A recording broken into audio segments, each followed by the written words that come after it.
Danger.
Following the return of the core flames of reason and death, Aquila is the only titan that we still need to campaign against. Finan asks us to recreate the past, and he repeatedly challenges the Flame Reaver to hone his abilities. The Flame Chase journey's triumphant conclusion draws nigh, yet a sudden disturbance occurs in the Holy City. Using the Council of Elders and the Cleaners, Aglaia made sure that her fall paved the road forward for the Flame Chase. Amidst his grief, Finan takes up the mantle of leadership, giving a speech to unite the people. Cypher also returns on a mission, promising to protect Kefali's core flame while the Flame Chase party is away from the city. With the help of the Twilight Courtyard's last descendant of the sky, Hyacinth, the party ascends to Aquila's flying fortress. Hyacinth resolves to fulfill the duty passed down over generations of her family, only to discover that the glorious feat of Seliosi the Day Thunder Knight campaigning against Aquila was nothing more than a blood-stained lie. At the same time, in the city of the dead dragon's bones, Cypher contends with the Flame Reaver who comes seeking the core flame. Though she holds out for some time, she is no match and is slain in the end. But she had already given Kefali's core flame to Spirit Thief Bartolos, ordering them to wait for an opportunity to deliver the core flame to Finan and the others. The Flame Chasers fight together to defeat the Sky Titan, which has become a combined being of the god and the mortal. As they are trying to escape from the Eye of Twilight, the Dawn device suddenly goes out, and Hyacinth is forced to return the core flame early and remain in the sky to bear divine authority, becoming the protector of the people. Following Cypher's death, the divine power of trickery dissipates, and the 1,000-year dawn of Akama that is sustained by her lie comes to an end. The Holy City is met with the merciless invasion of the Black Tide as the powerful Flame Reaver moves in ever closer. At this moment of crisis, Mighty, Castris, Tribi and Trinan, Cartonus, the Holy City Guards, and Don Hung all lay their lives on the line so that the Deliverer would have a chance to complete the mission. After making sure that I would remain safe, Finan enters the vortex of Genesis alone.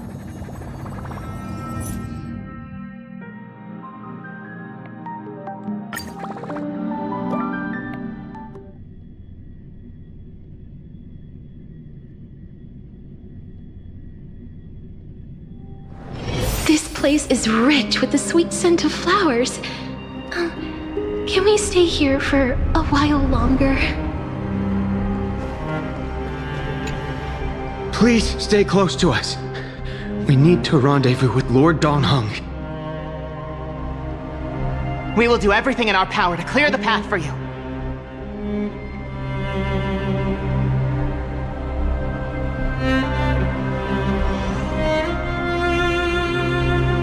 There he is! Lord Don Hung! Quick, we must assist him!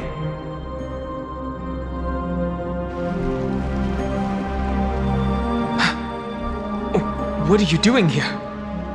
Where's Finan? We are under Lord Finan's orders to escort both of you to safety, no matter the cost.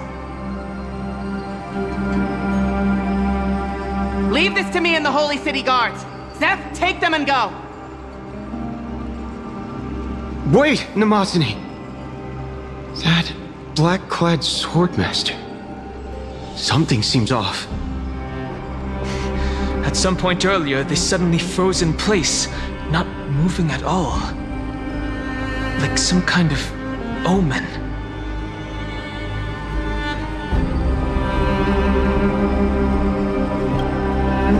No! Don't get too close. That thing's black flames are burning hot. I don't know what's happening, but leaving is the best option. I don't know which demigod graced us with this miracle. Please, come with us. Finan, is he going to be all right? Believe in his resolve to save Akama.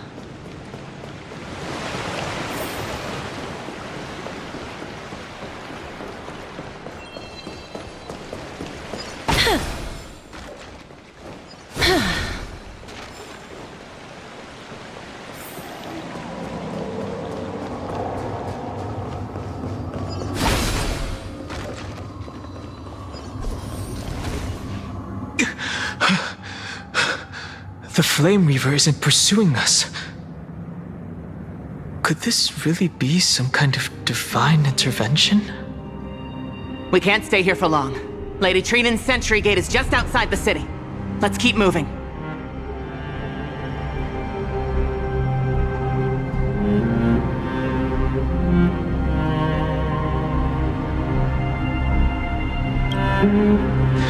I agree.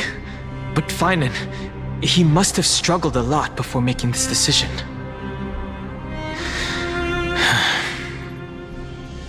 For now, let's get back in contact with the Express and plan our next move. That's the safest course of action. We need more information. On that note, I have a proposal. Who's there? I hope to convey a message to the two nameless. Mr. Screwlum? Who are you? Stand down. I order you to maintain a distance of 10 paces. It's okay, guard. This one is not our enemy. It has been a while, nameless of the Astral Express. I'm glad I arrived in time to stop that black-clad one from harming you further. So it was you.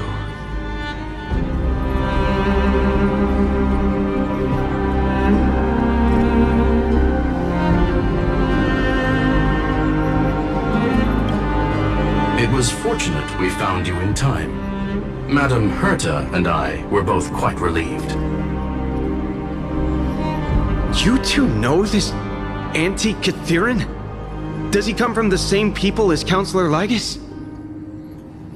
Don't worry, guard. This gentleman is an ally of the Trailblaze. Would you mind giving us a moment to speak in private? Of course. We'll wait nearby. Please, stay safe. I fully understand your situation. For now, the only thing I can do is temporarily freeze that black-clad one in place. Time is limited, so I'll keep this brief. The place where you stand, Amphorius, is a world constructed from data and memoria, an experimental field of a certain eon. And now, this isolated sandbox world is rapidly falling into a third path. Destruction. Destruction. Conclusion. If Amphorius continues unchecked on this course, a Lord Ravager will complete its evolution and metamorphosis, and emerge from the surging tides. The cosmos as we know it will suffer irreversible consequences.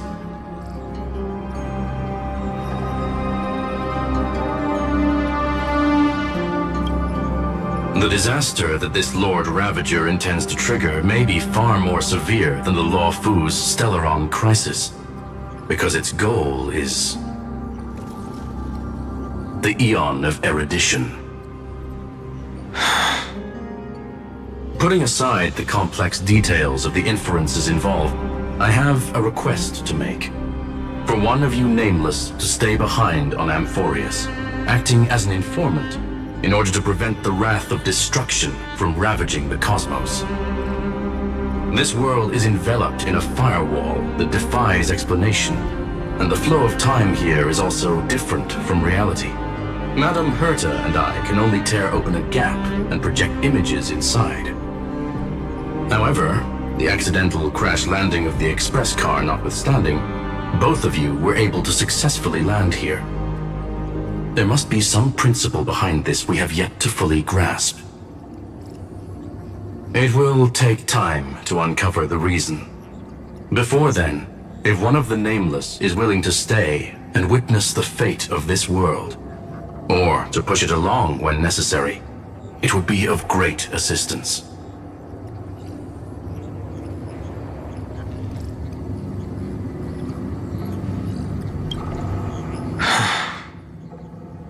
Mr. Screwlum, I believe you. So I only have one thing I'd like to confirm with you. As Amphorius is already facing its end, how can we guarantee the safety of the person who stays behind? Look at this, if you would. This curio is called a chronocognitive anchor. The two of you may view it as a kind of space anchor in the world of erudition. As long as you carry it with you, your individual data structure will be protected and will remain unaffected by the influence of digital tsunamis. When required, it can also serve as a bridge for communications between the internal and external world. Of course, it is not curio with unlimited uses. May only be held by one person. The connection being interfered with. Decide quickly as possible. 2 final messages. 1. The Intellitron named Ligus, possibly the primary culprit behind everything. 2. Bertha discovered a clue.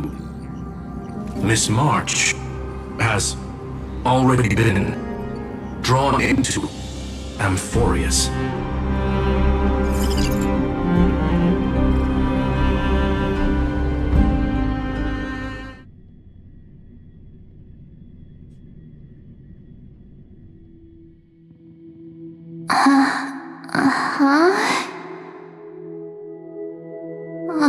Cold.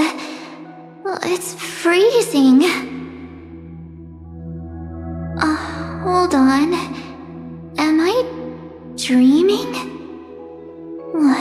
This is way too strange.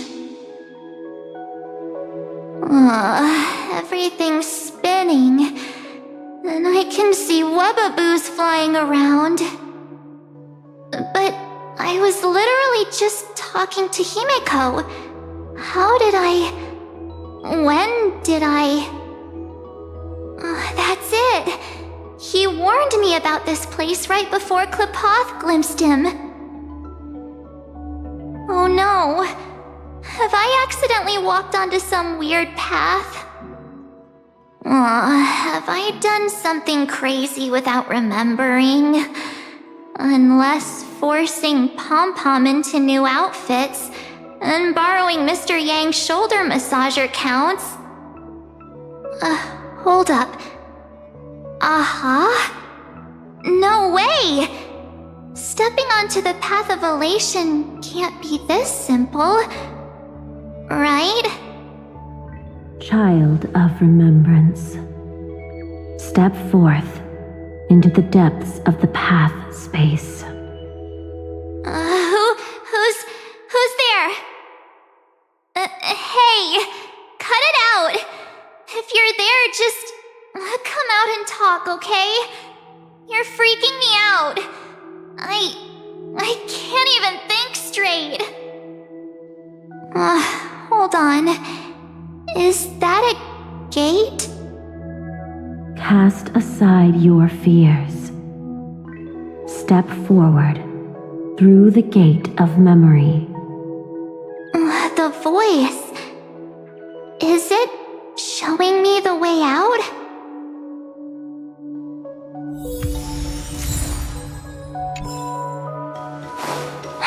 No, don't fall for it. They're lying to you. Turn back now. Wait, Master Diviner? From the Wafu?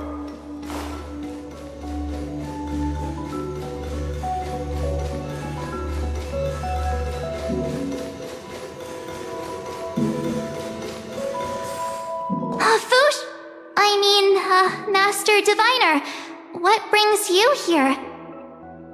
And And you, Miss Messenger. Do I know you from somewhere?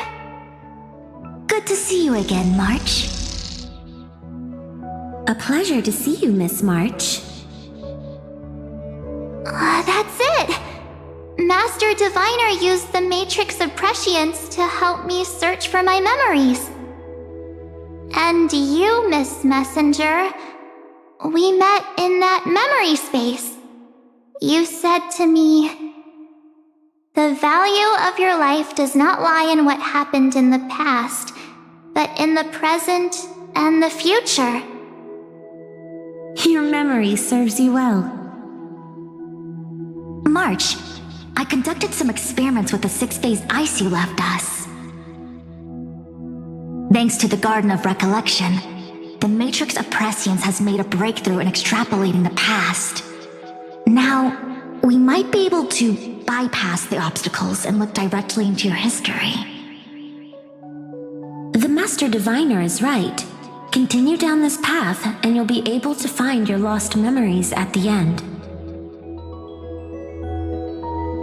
Since we last met, you've grown much alongside the Trailblaze. You should be strong enough now to bear the weight of your past. Well, there goes my Ice Princess fairy tale. I need to know, Master Diviner, Miss Messenger, this isn't just another dream, is it? If this is real, why reach out to me at this exact moment? The situation is dire. Your lost memories, they're crucial to the Garden of Recollection. She's right.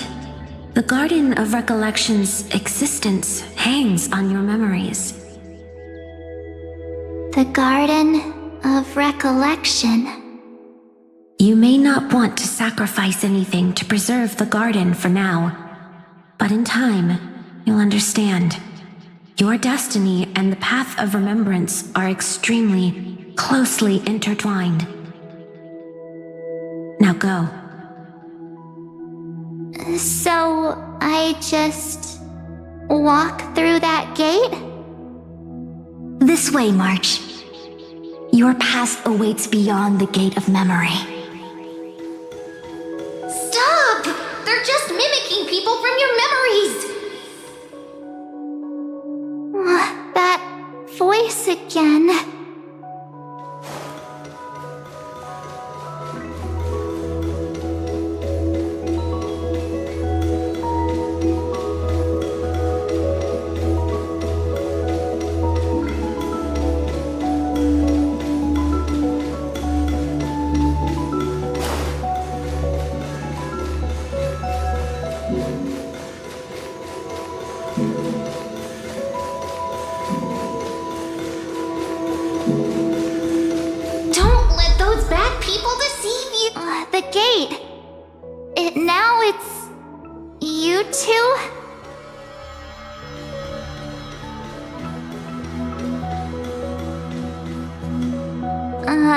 Hey guys! What are you doing in a place like this? March! There you are! Finally. The trailblazing journey just isn't the same without you. Traveling's no fun without you around. Well, duh! What's Team Trailblaze without its star member? Wait a sec. You might look like you two, but... We understand your confusion. The Garden's allies helped us establish this Neuralink to reach you. The Garden's allies? You mean Miss Black Swan? Yes. She helped make this possible. Keep going, March. Find your past, wake up, and travel with us again.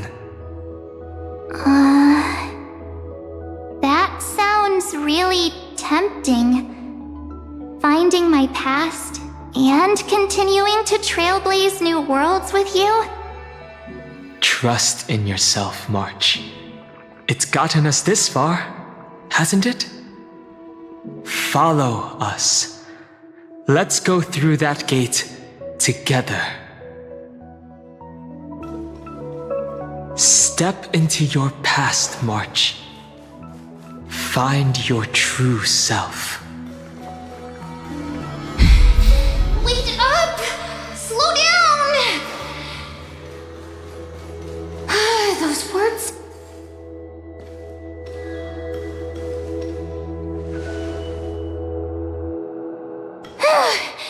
At last, I finally caught up. Hey, are you alright? I'll be okay. Just not used to running around. Say, March, got a moment to talk before you make your decision? Wait, that was you? Pushing the gate away? Sending those warnings? Yep, named Cyrene. It means ripples of past reverie. Easy to remember, right? Wait a minute. We actually look quite alike, don't we? Yeah. Your pink hair is just as eye-catching as mine. And we're both bright, pretty, and positive girls. Talk about coincidence. Wow, you're quite the smooth talker. But I can't disagree. Wait, you know my name is March? Have we met?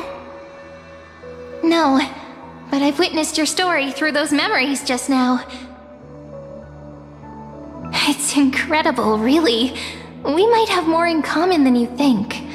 I know exactly what you're going through, which is why I don't want to see you exploited or hurt.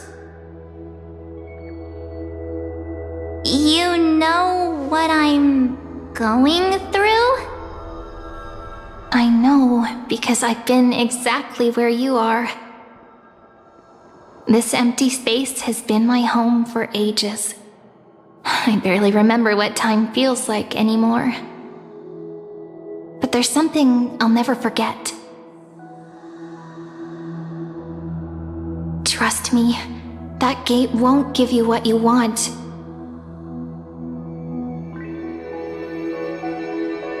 You mean those people? They're lying?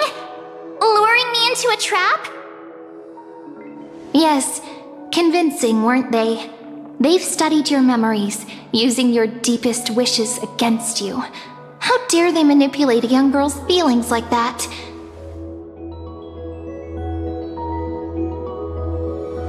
If you go through that door, the worst-case scenario is you'll become their pawn, losing control over your own fate forever.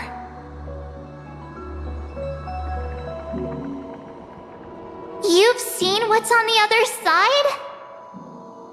I may be stuck here with missing memories like you, but I still recall fragments of my homeland where I grew up. That door leads to Amphorius. Trust me, it's anything but welcoming. For ages, I've watched people walk through that door. They couldn't see or hear my calls. The voices beyond always promised safety, but I've never seen anyone return safely. So I had to try and stop you. To be honest, I'm not sure what to believe. But the fact that you're here, putting in all this effort to warn me, that means something. Tell me, Cyrene, how can I return to my world? It's really easy, actually. Just turn around and walk away from this place. The girl cannot be trusted.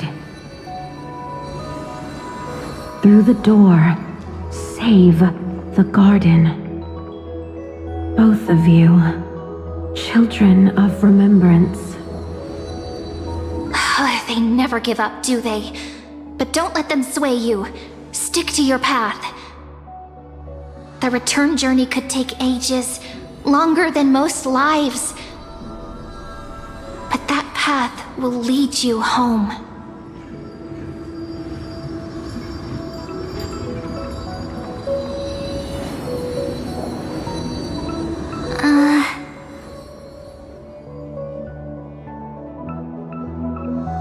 Thank you, Cyrene. I know what I need to do. I'm going through that gate. Into Amphorius. Wait, what? Don't worry. I believe you. It's just that, for me, the only place I can call home is right beside my friends.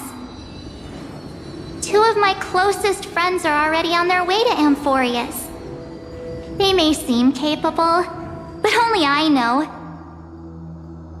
They're absolute disasters waiting to happen. They won't last 5 minutes in a new world without me.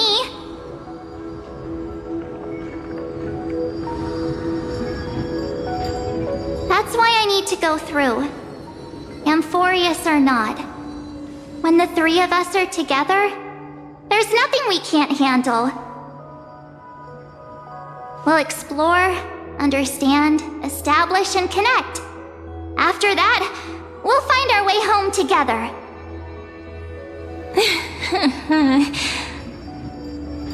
I see. You've got people who mean the world to you, too. That is so heartwarming. March, if that's what you've decided, you have my full support. Birds of a feather we are, looking all sweet and innocent, but with hearts of fire. Oh, stop. You're making me blush. Well then, I guess this is it.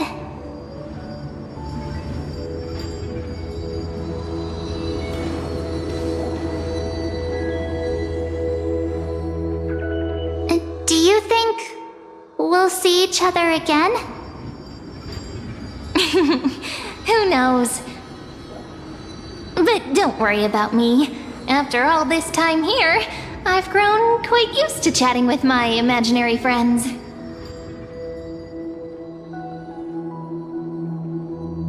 Since Amphorius is your homeland, if there's a way to help you, my companions and I will do everything we can. Then I'll look forward to that day.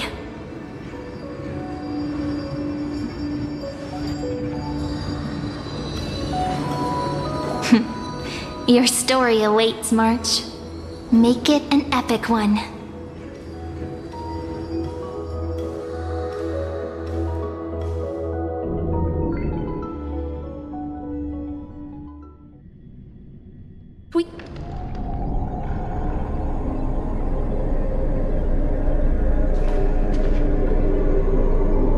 You okay there, friend?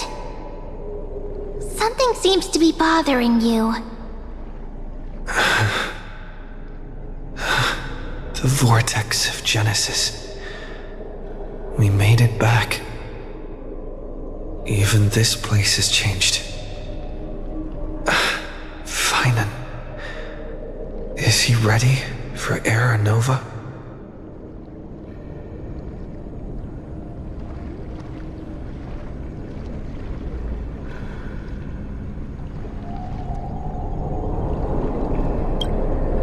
It's a bit late for that now, isn't it?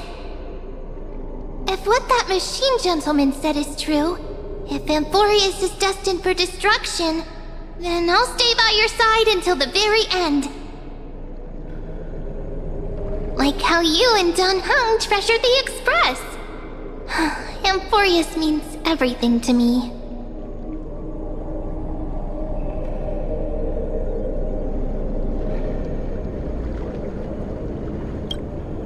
Right. Time to see the last core flame restored.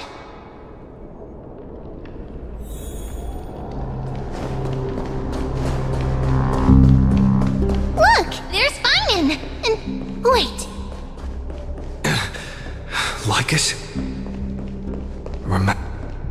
And you, Lord Finan, will wield that core flame to bury this ancient world, plunging everything into the gray unknown. None of that matters now. This brutal flame chase journey has stripped away my delusions. I know the future is in some peaceful paradise with gentle west winds, just waiting to welcome us to step in. If what lies ahead is a mass of chaos, I shall cut through it myself and usher in the first ray of blazing sunlight. Is it truly you? With one last chance to turn back, you still step forward. How befitting of a trailblazer.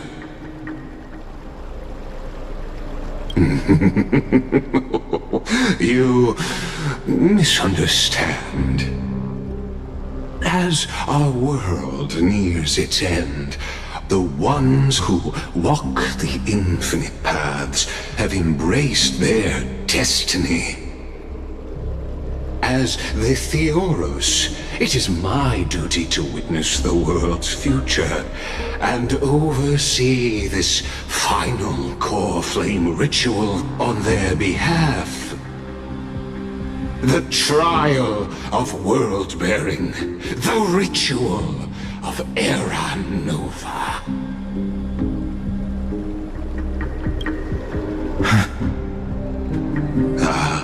I see.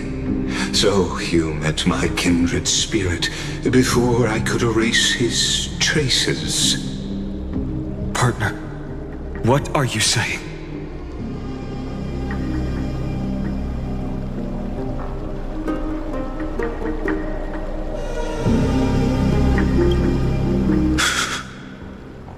I've had my suspicions.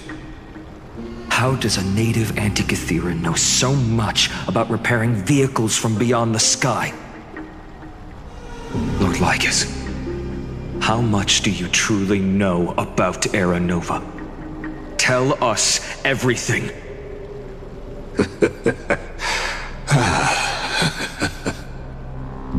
Very well.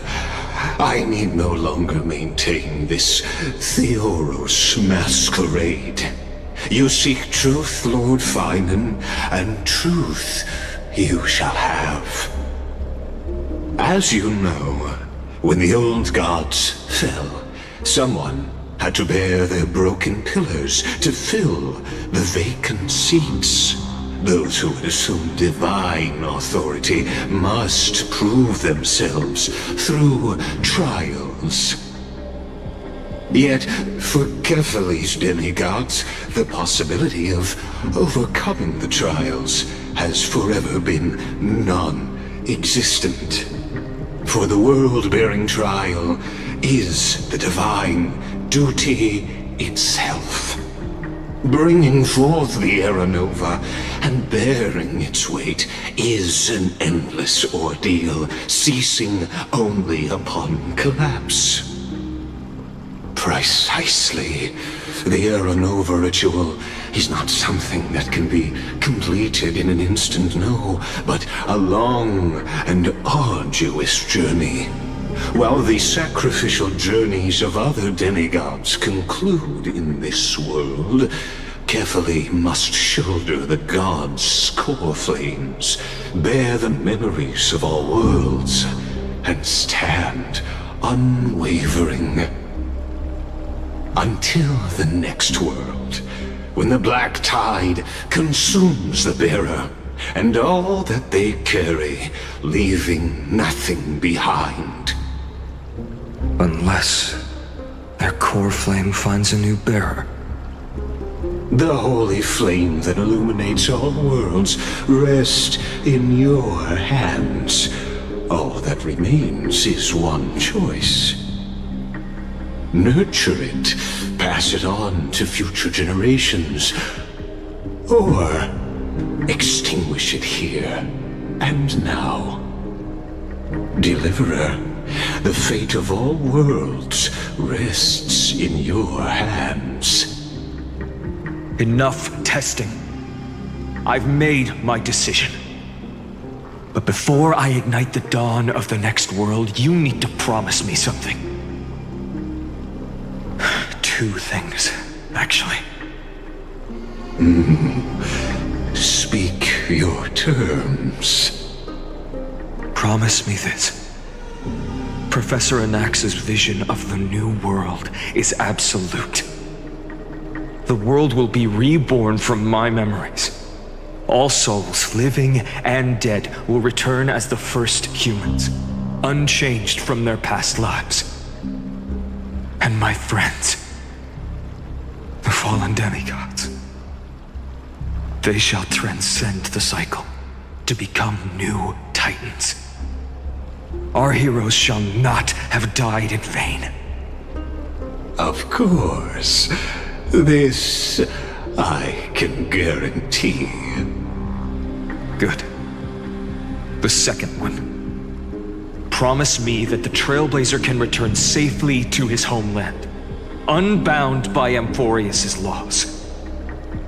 My apologies, but I cannot promise this. As you mentioned, he now bears the Time Titan's authority. His bonds with this world run too deep.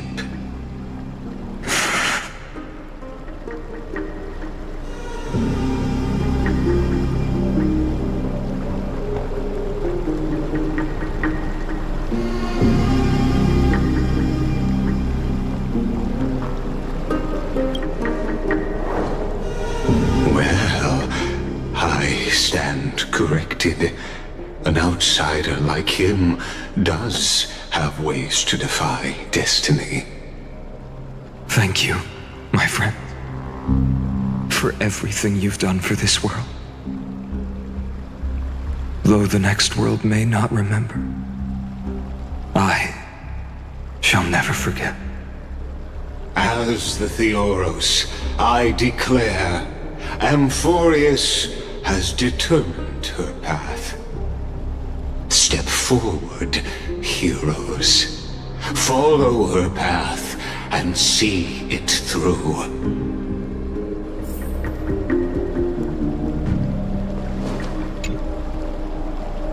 Without you, we could never have reached our prophesied tomorrow. Thank you for walking this path with me to the end.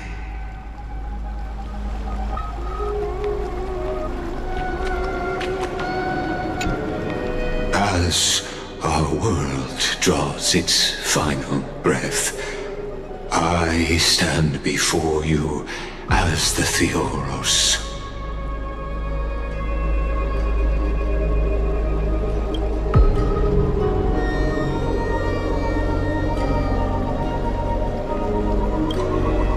Allow me to reintroduce myself.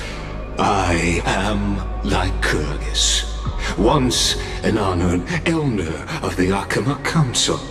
As the Theoros, I have sworn to watch over and protect every citizen of Akama until the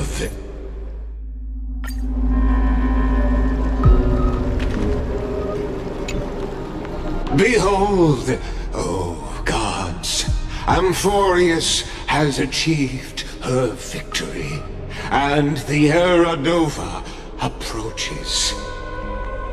The Radiant Soul has arrived, having walked through the bustling nights, bearing the golden fire and blood, stepping with pride into daylight. He is the pure child, walking upon the path of yesterday, today, and tomorrow. He is the first to be born, first to be named among the nameless. Eternal in form, limitless in reach. He treads the endless night underfoot. Greatest of kings, protector of the displaced, raising humanity's children above their adversaries. The firmament of molten gold courses through his very bones and flesh. The greatest of schemes reveal against his breath and words. In the golden lakes of that beautiful new world, he shall wash himself clean. There. Finish what we first and last wished for. To write an ending unlike any before, for this world we so deeply love.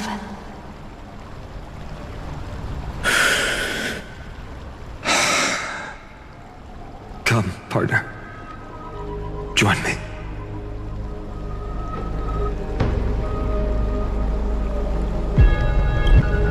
The time has come for us all to face oblivion, or embark on one final grand journey.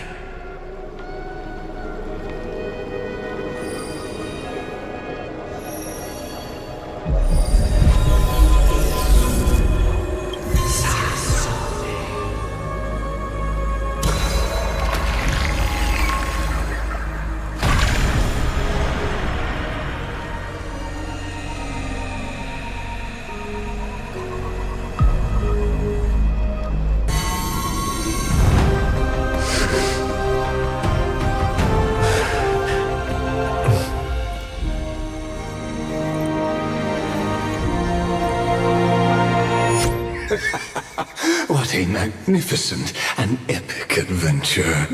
The hero's journey reaches its end, and the truth behind the Era Nova is about to be revealed. Is that truly the case? Here, as the Theoros, allow me to humbly request that you find a moment to listen to what I have witnessed. This is about the nature of Amphorius itself. A story of the prime mover of life. My, what a broad topic this is. Where shall we start? Got it. Let's start at the very beginning. The Big Bang, the birth of particles, the emergence of all things. Just kidding. What I mean to say is that time, space, matter, all concepts exist solely because we perceive them. This is called the erudition. Without it, the universe would merely be a chaotic book written by chance, yet unread by anyone.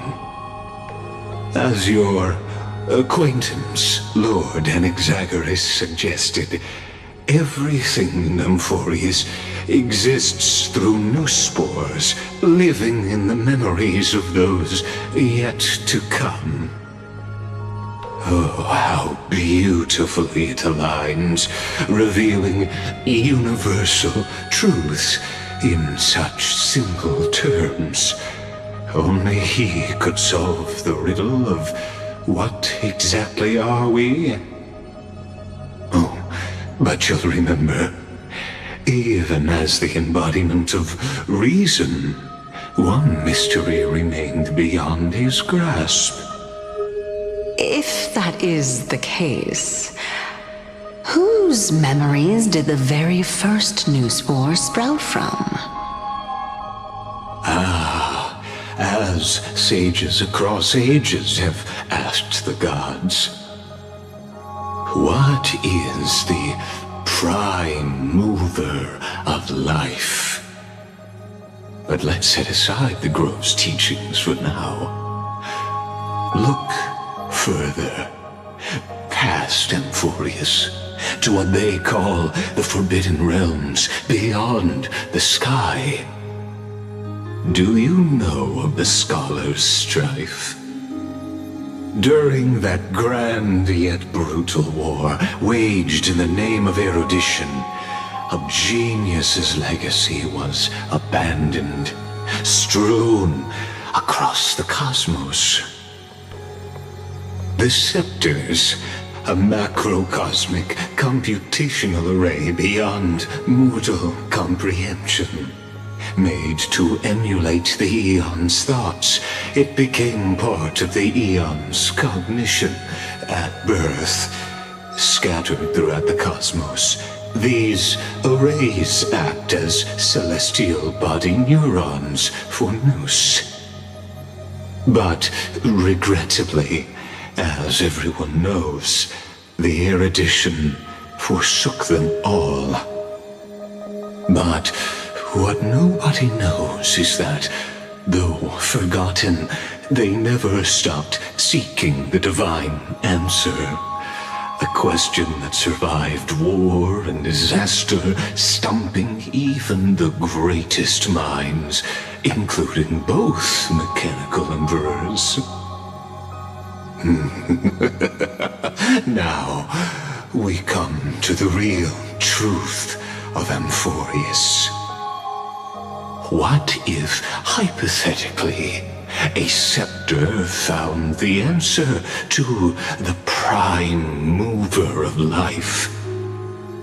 If through endless solitary extrapolations in the cosmic cold, the one deemed as a failure by the Eon of erudition found proof through the ages, what would happen? Perhaps the answer is simpler than you'd think. From a perishing neuron devolved into true life, reborn through the gaze of another Eon. This is a tale from the distant past, unknown to all, even unheard by the greatest geniuses. Now, let's leave the Scepter's story here, returning to where we began. What is the prime mover of life? Actually, you know the answer better than you realize. It's been by your side, accompanying you throughout this long journey. Right now, it awaits you ahead. In that brave new world, beyond the end of Genesis.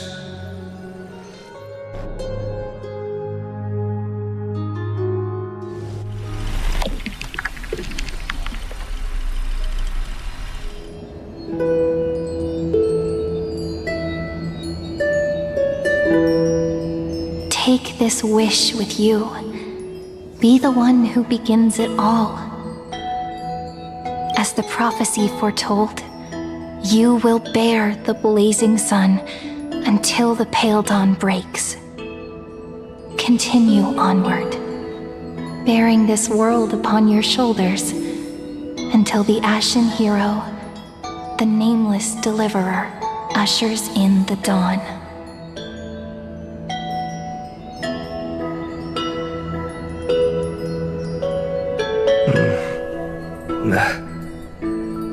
Such an odd dream. Strange. Like I've dreamed this before, but it all slips away when I wake. Only a voice remains. Who was that?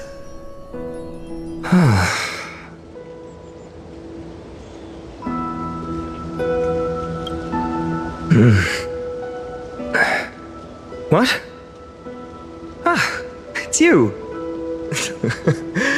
Whoops, I fell asleep there. What a strange dream I had. It's gone now, though. But look, perfect sunshine. The day is still young. Let's go find Cyrene, partner. We promised to be there for her oracle card reading today. It's right about time.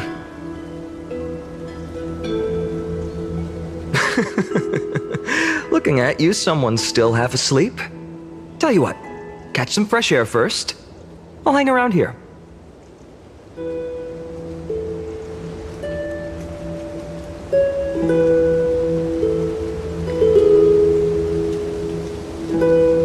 Oh, beautiful, isn't it?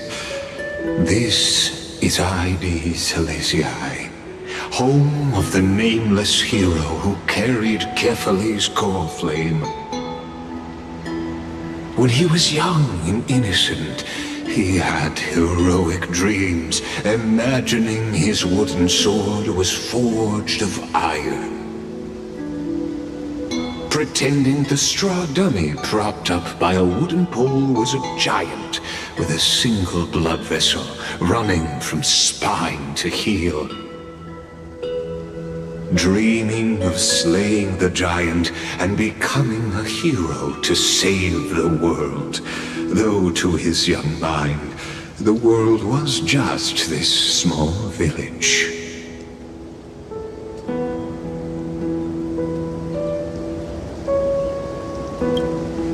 Witty as always, but this is more than just a funny story.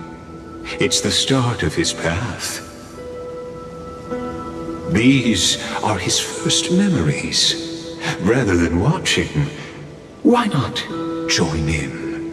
Think of it as immersive theater.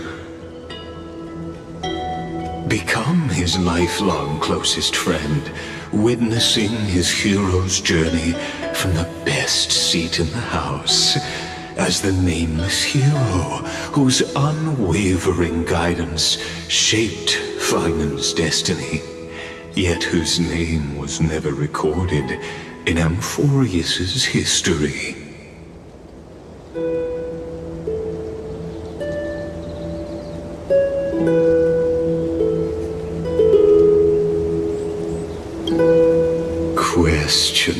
Questions.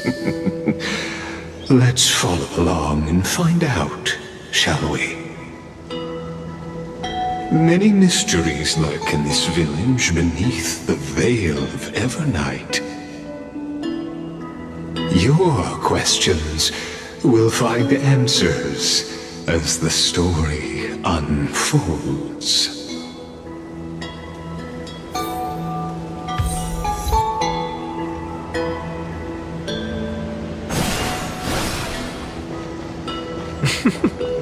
All awake now?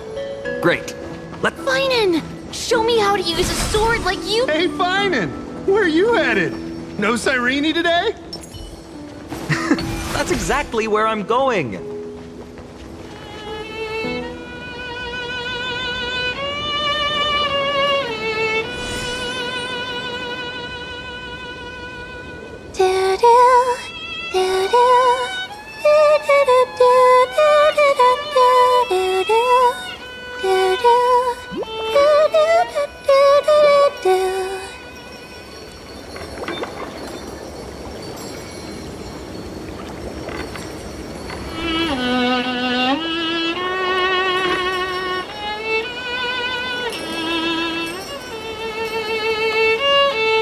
Found you.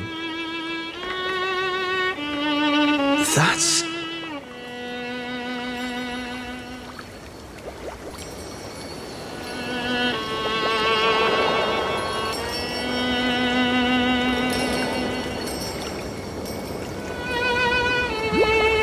Goodness! Look at you rushing about! You've got the poor swing all startled. Hmm?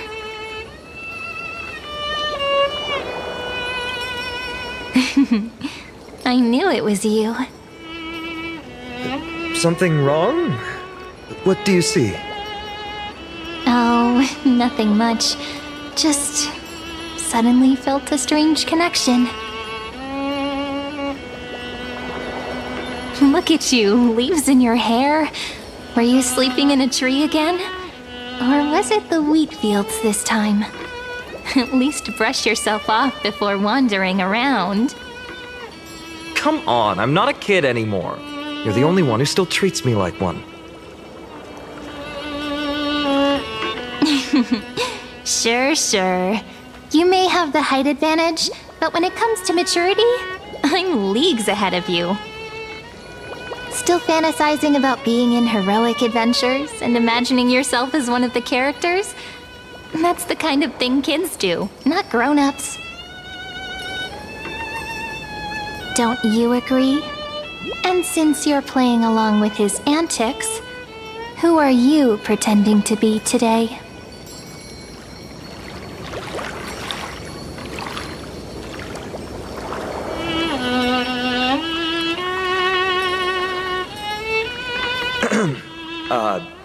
Today he's going with Invincible Galactic Baseballer. Switching roles again? What happened to being the valiant hero from a distant shore who made that solemn pact to learn the sword? Spare me. Can we not bring this up? Speaking of which, what about those oracle cards? We haven't done divination in forever. Why the sudden interest? I was just about to tell you. Earlier, while napping on the swing, I had the strangest dream. There was this mysterious voice in my dream, calling out for something. Wait, you had that dream too? Yes, you too? That would explain this lingering sense of unease. Which made me think of those old oracle cards I used to play with as a kid. Though the Ornyx prophecies were always hit or miss.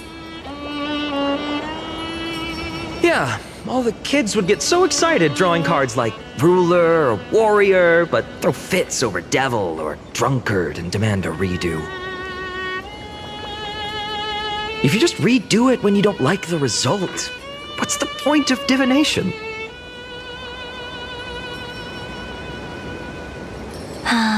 The blessing of childhood. Believing the gods might not notice our little corner of ID Silicii, willing to let our small deceits slide. Still, fate is absolute. After all, we never really know just how far into the future the prophecy extends. Anyway, let's go to our old secret base and look for those oracle cards. Now, where did we hide those? I can think of a few spots. Let's go check it out. In a village this size, I bet all our childhood treasures are exactly where we hid them. Mm-hmm. Time must be keeping them safe for us. Well, those were the days. We'd always meet either by that statue in the village or right here. Right? And I remember you never used the front door when you wanted me to come play. You always climbed over the wall. You were such mischief makers. Just like a certain someone who has a habit of showing up unexpectedly. Right?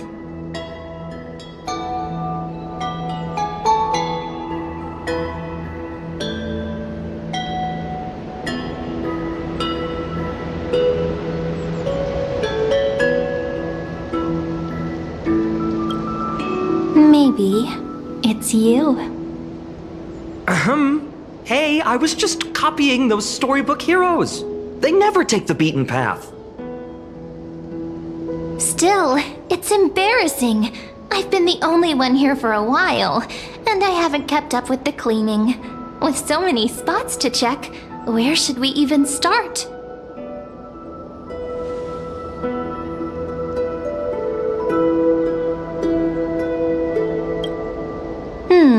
A cellar. I think I remember one. It was deep. So very deep. Well, if we're talking Wonderland stuff, it's not that different from my hero stories. All right, let's split up. I'll handle the yard, You check the upper floor. I wonder what the view's like from up there. I wonder how Worth checking out? juice with milk would taste.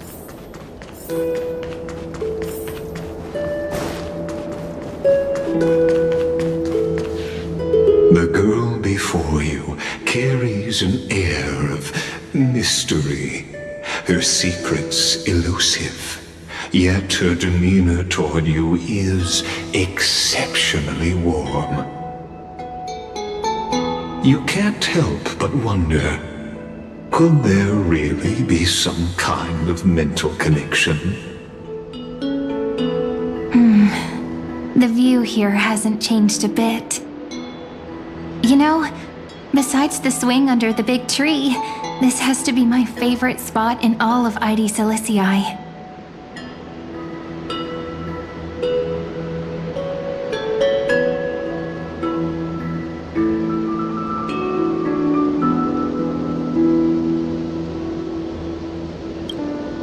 Hey, what are you doing? Please be careful. I'm just a small-time diviner. I can't turn back time if something happens. They always said I'd become the next priest of time, just because I heard prophecies as a child. But here's the thing. The more divinations I do, the more doubt creeps in. I want to believe the prophecies, but actually leaving ID Silicii.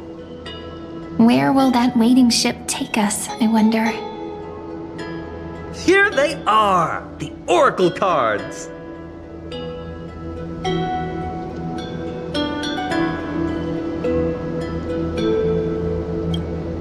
I've captured it all in my heart. This view, and most precious of all, my childhood friends. There we go. Looks like the gods do listen to our thoughts. Here it is! This is the box where we kept the cards. But the cards are gone. Who could have taken them? Huh? What's this underneath?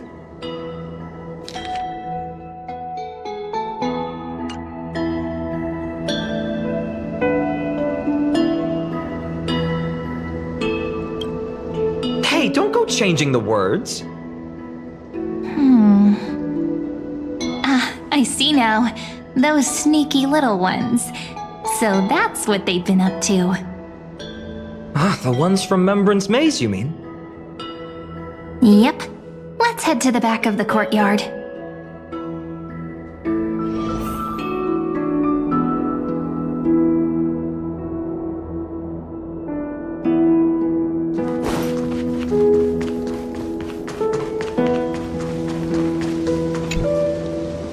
The entrance should be around here somewhere. Right here. The path to the maze is hidden under all these weeds. It's been too long since we visited the fairies. Did you forget? We used to visit them all the time when we were little. All right, let's do this. These weeds need to go.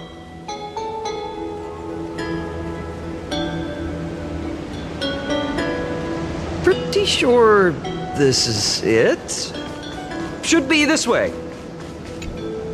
Once you get through the tight squeeze in the hollow, you'll reach their dwelling, the Remembrance Maze.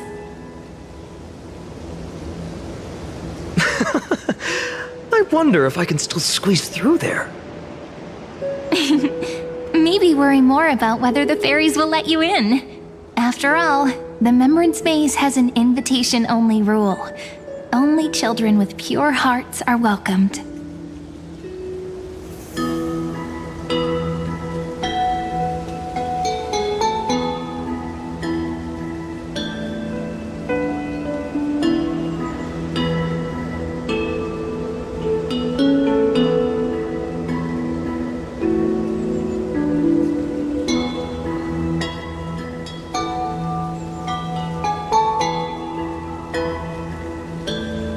Trailblazer profile? What's that? Regardless, how about we try getting through the hollow first? After you, then. What? Oh, sure, I'll go first.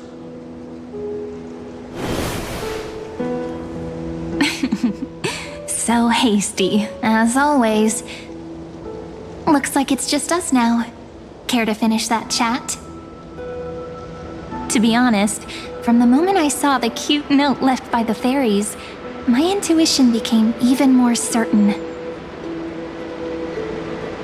Perhaps when we step into the maze again after all these years, the wheels of fate will finally start turning.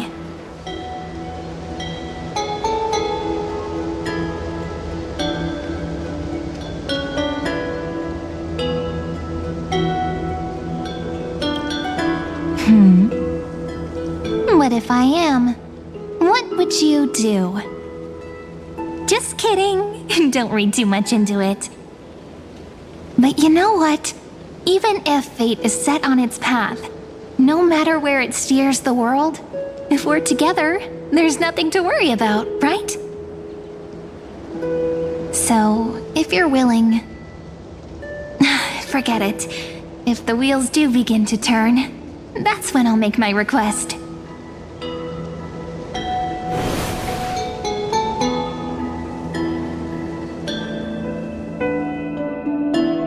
I made it! Oh, that wasn't easy. I can't remember the last time I came here. We were still kids back then. Wait a minute. Whoa! Look who's finally back, Memmy! Snowy, you've grown so tall and dashing. I couldn't even tell it was you at first. We had to grow up. Sometime.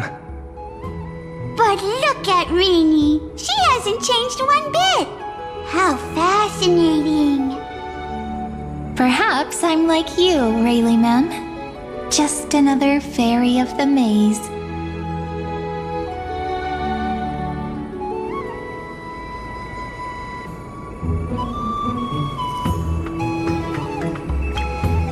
An organization? Hardly. They're not that organized. They didn't even have proper names before we came along. Dolimem, Rayleigh-mem, Mealy-mem, Folly-mem. I've missed these cute little troublemakers. We used to gather around the fire, singing and dancing, imagining all our future journeys.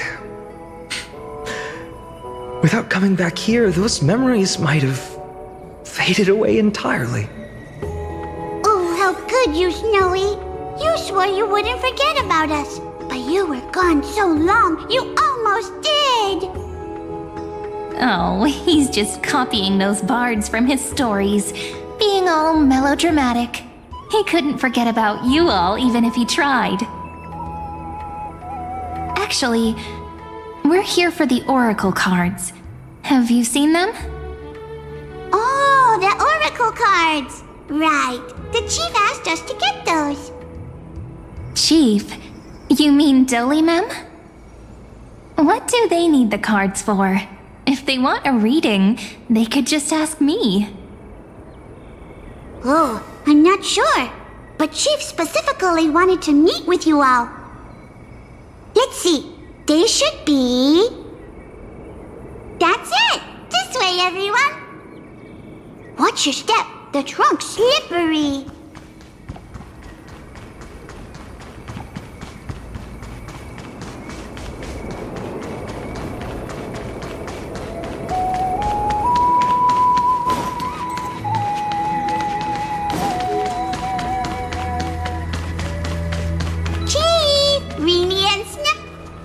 Why do leaves and branches grow?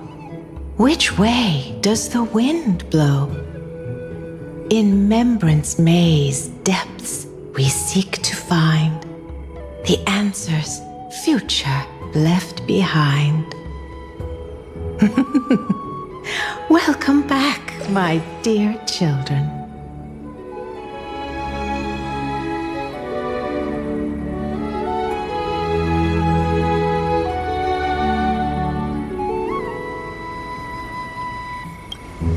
Pink ones?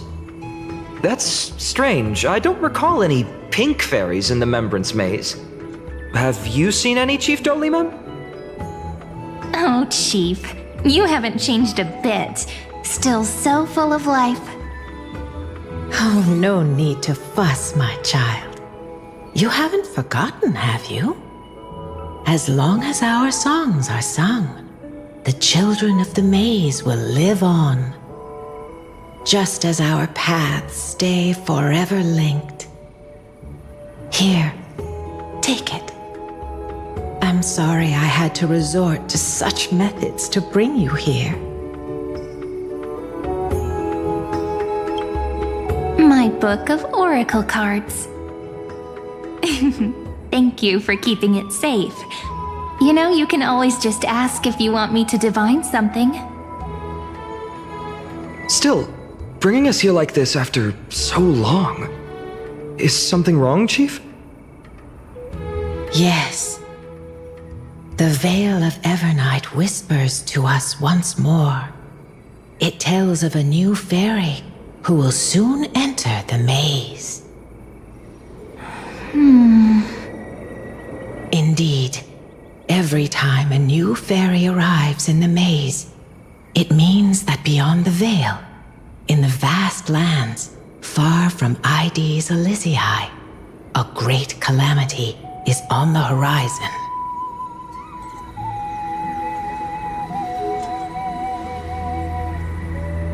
But if that's the case, our journey... will have to be cancelled. If disaster's coming, we should stay in Ides Elysiae just to be safe.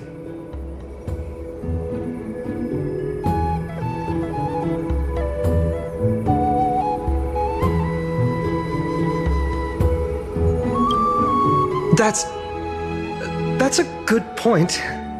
But what difference could Cyrene and I make? We weren't planning to be gone for long. Just enough time to hone our abilities. Finan would train in Castrum Kremnos, while I would seek the Fake Titan's blessing in Yanisopolis. Then we'd return to Ides Elysiae to help keep our village safe. It's okay. I can still practice my swordplay here. Some things you can learn on your own. Well, probably. That's not very convincing. Here's a thought. Let's have Cyrene do a reading. If fate wishes to show us its path, we might find some peace of mind. But what if we don't like what the cards tell us?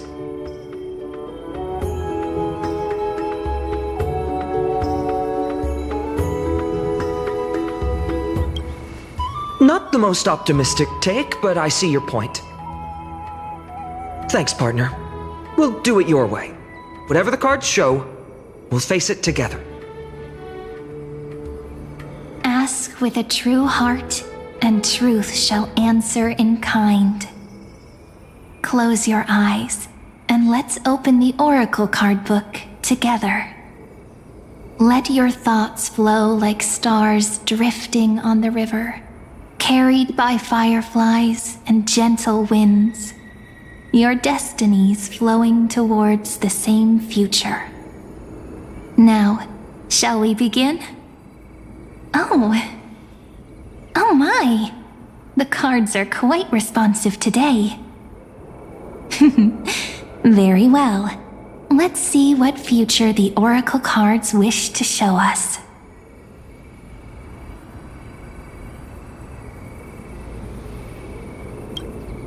The Deliverer. According to the tripartite prophecy, this card means absolute harmony and perfection. In fact, it's the only oracle card without a dark side. What, no divine whispers this time? Oh, silly. This is simply the card you drew for yourself. The sleepy village of Ides Elysiae, in just one fleeting moment, welcomed an array of legendary figures.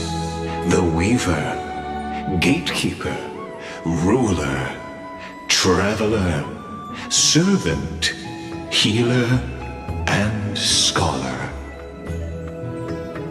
Their stories and wishes showed the village boy glimpses of a world larger than he'd ever imagined. They brought tales of raging battles, of cities crowned in holy light, and of wonders beyond his understanding. Each story so far removed from his simple village life. Once, these were just images on his friend's oracle cards, and yet destiny now stirs in resonance with the maze. And now, they are right in front of one's eyes. The Deliverer? This card again. Ah, my child. It seems you're destined to bear the wishes of many, to answer the world's call. Bear their wishes? Yes, just like Kefali, standing eternal atop the mountain. My parents, they only wished for me to grow up, well, to help around the village, stay out of trouble. Mrs. Pythias wished for more books in her little schoolhouse, wanted us to all learn and grow. And little Piso, he wants to grow up strong like its father, to become a hunter. Is that my purpose? To fulfill their wishes? Perhaps. For a true deliverer, such wishes are but droplets in an ocean. After all, Kefali bears the weight of the entire world. Right. How could any human possibly measure up to a titan? I wonder too. Perhaps. What's this? What you see are futures written in the cards. Or rather, the people you'll meet on your journey. Sometimes, fate can guide us when we're lost. Let's consult fate itself. Maybe then we'll know why we must take this path. And learn just how many burdens one must bear to become a true deliverer.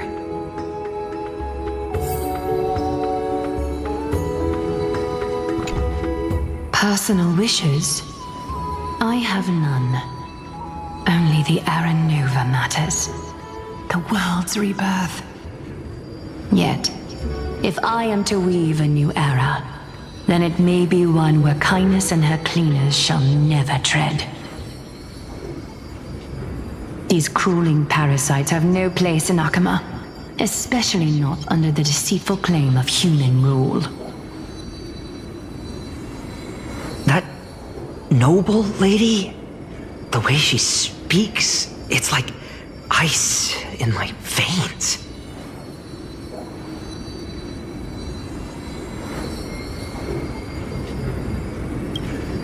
That's exactly the feeling I'm getting. Teacher, perhaps you could share your wishes with us? Oh, Snowy. You want to know about our wishes now? I wish to meet Trian again, in the sea of flowers where the west wind ends.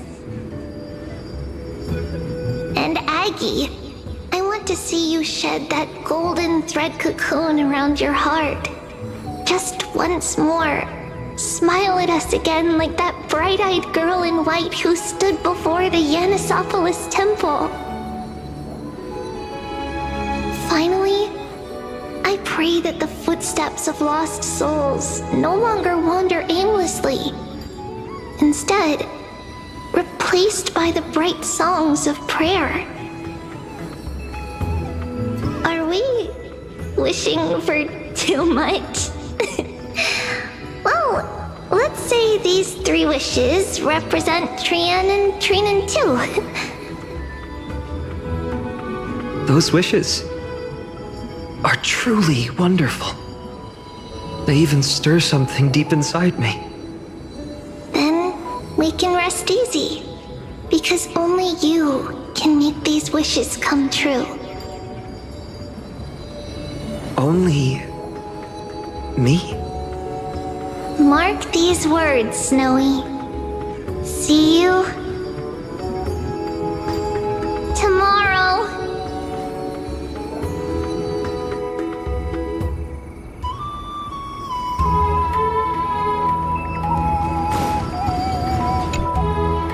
Well, if it isn't our little deliverer.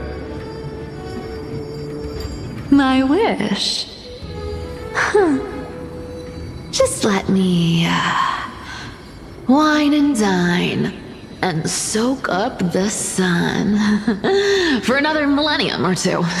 I mean, what's the point of dying rich if you never lived rich? Right, Princess Homebuddy?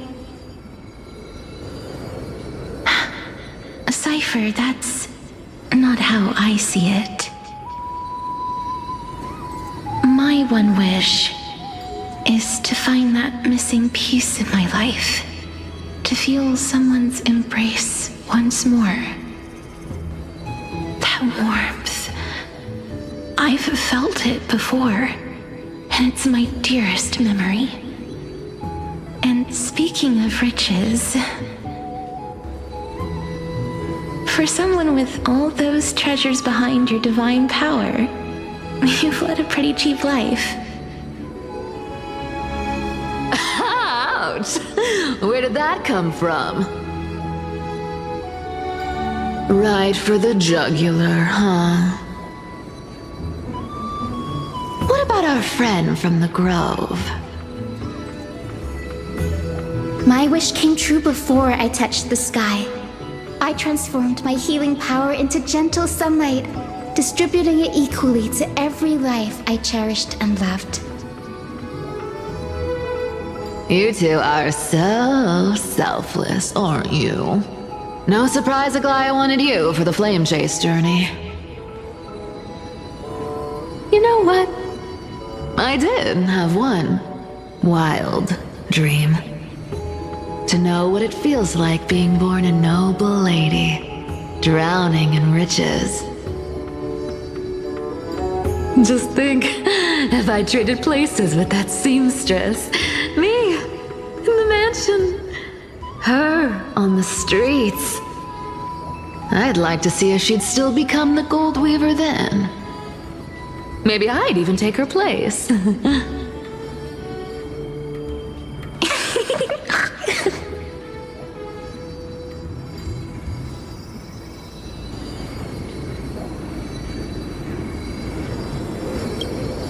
Doesn't sound like an easy task.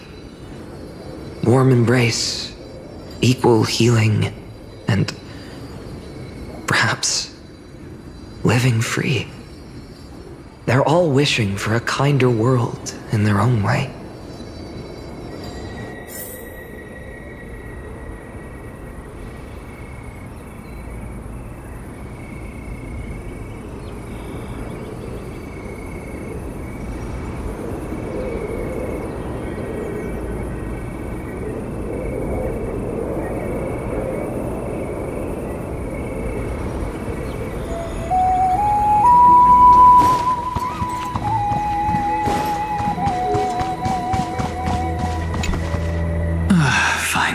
My student.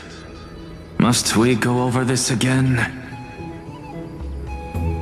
Listen well. I detest the word wish. It reeks of mortals crawling before their gods. My life's work is done. All that remains is for you to take the final step and prove the ultimate truth. I, Anaxagoras, shall become a god of the new world. Through irrefutable logic, I will prove that mortal wisdom can achieve divine greatness. Isn't he You know, a little. I mean, I just daydream about hero stories, but he's fantasizing about becoming a titan?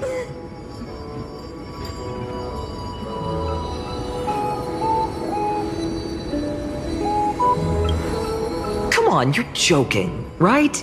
Am I really being burdened with a dream that feels more like a fantasy?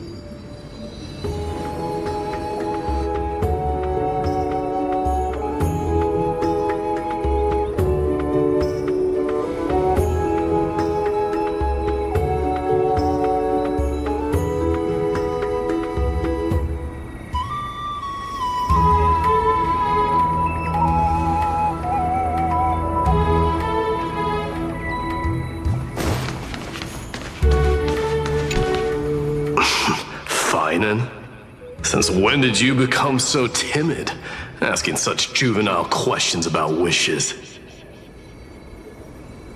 What's that supposed to mean? What's with that condescending tone? No way I become friends with this half-naked show-off, right?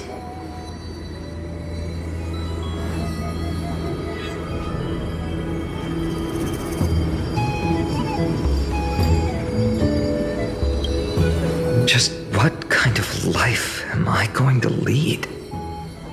What are you mumbling to yourself now? Whatever. The wishes of the Kremnon warriors are done, but I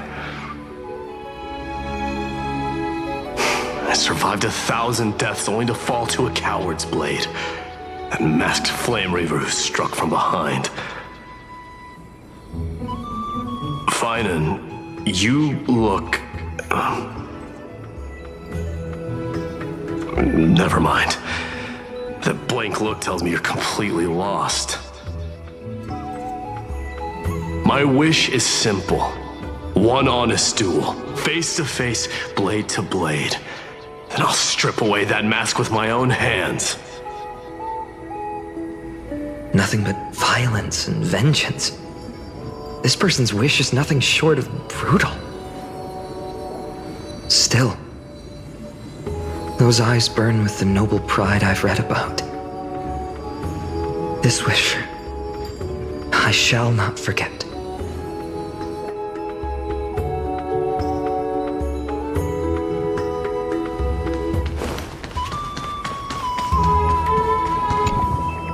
So tell me, has the uncertainty in your heart begun to fade? So many faces in my future. So many wishes. Still, why would fate choose to show us this path? What's weighing on your mind? Didn't you say disaster would strike Amphorius?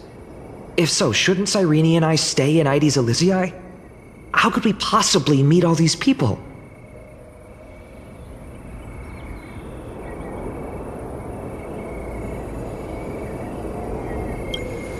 If that's true, then who will protect everyone in Ides Elysiae? Cyrene, may I have that deliverer card? Of course. But why? Although those voices, visages, and wishes may seem far away now, I can't ignore the sense that something is calling me, bidding me to take a hold of it.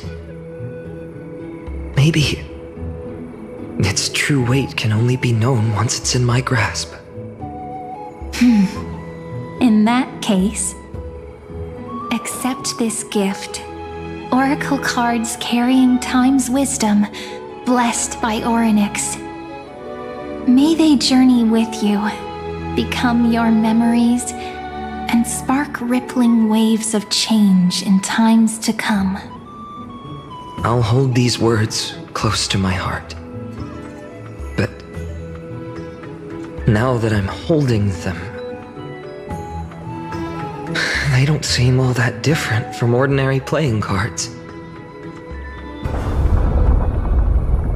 What? What's happening? Everyone, we've got big trouble, Mimi! Burning, smoke everywhere. It's all coming from beyond the maze! What's going on? It's here. The seeds of disaster have already taken hold, sooner than we had foreseen. This time, not even the veil of Evernight can shield us.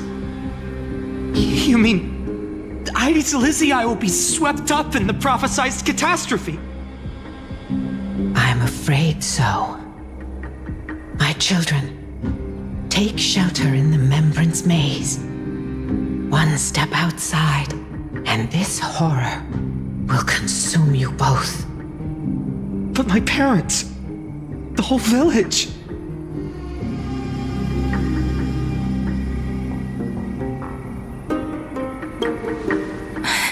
Are we facing the three titans of calamity? This is beyond any Titan, beyond any danger you could overcome with strategy alone.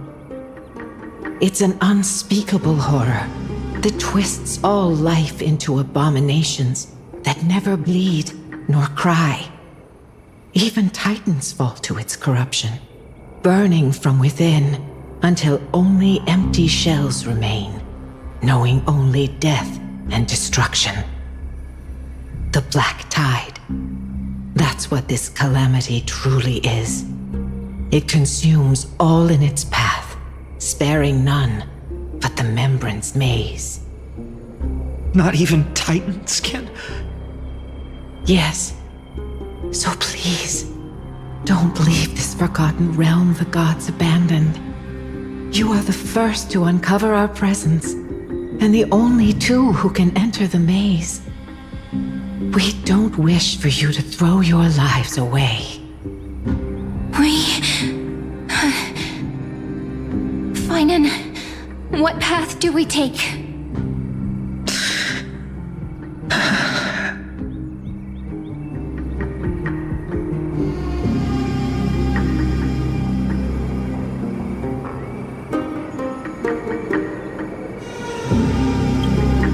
I learned the sword to protect those close to me. If I run now, I'll never be worthy of lifting a blade again. Then we know what we must do. Indeed, our friend is right. We must take action. Forgive me, Chief, but Ides Elysiae needs us. And as her child, I must act. Very well. Make sure you protect yourselves. With me, Cyrene. Join us, my friend. Even without a sword, I'll take a rake. Even with the roughest steel, I'll keep our home safe. Deliverer. The card's truth extends beyond its mere literal meaning. There's another hidden layer within. Not someone perfect from the start, standing high above, casting merciful gazes upon the world. But one who starts small, from a humble village, expanding their world within step by step, learning to save others as they grow. When we were little, I told him I wished this world would never need a deliverer. Now that wish has shattered.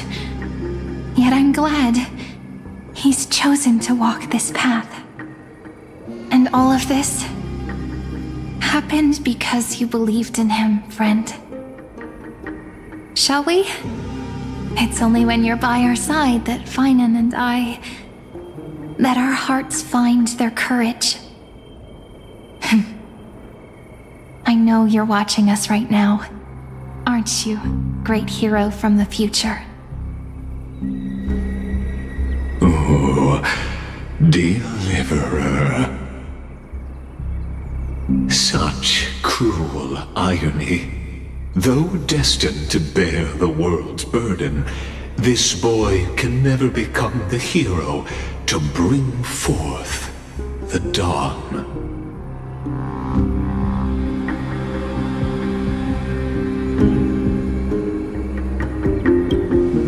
Follow their path.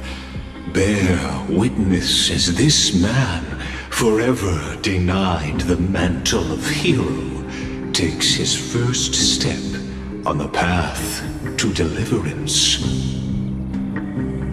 Watch this memory play out its final act.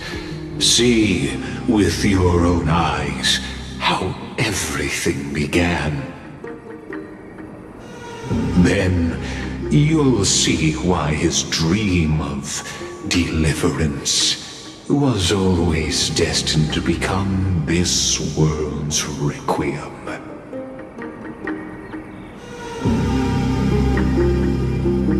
A sun red as blood, wheat fields turning to dust, and in the heart of it all, a village aflame.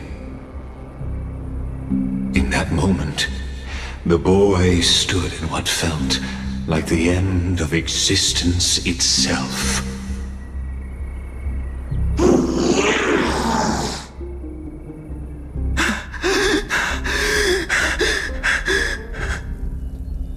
These creatures, they're everywhere.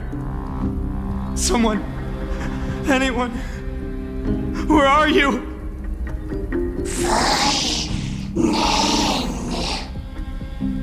No, it can't be.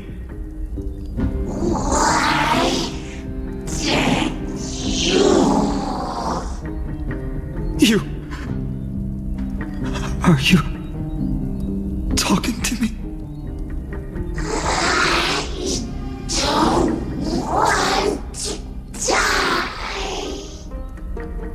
Weren't we best friends forever? No. That ribbon. Olivia.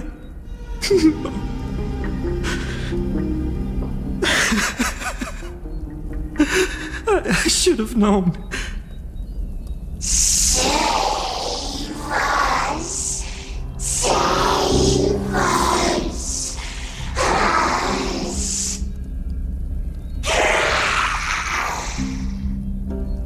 Please. No. Stop. Please stop.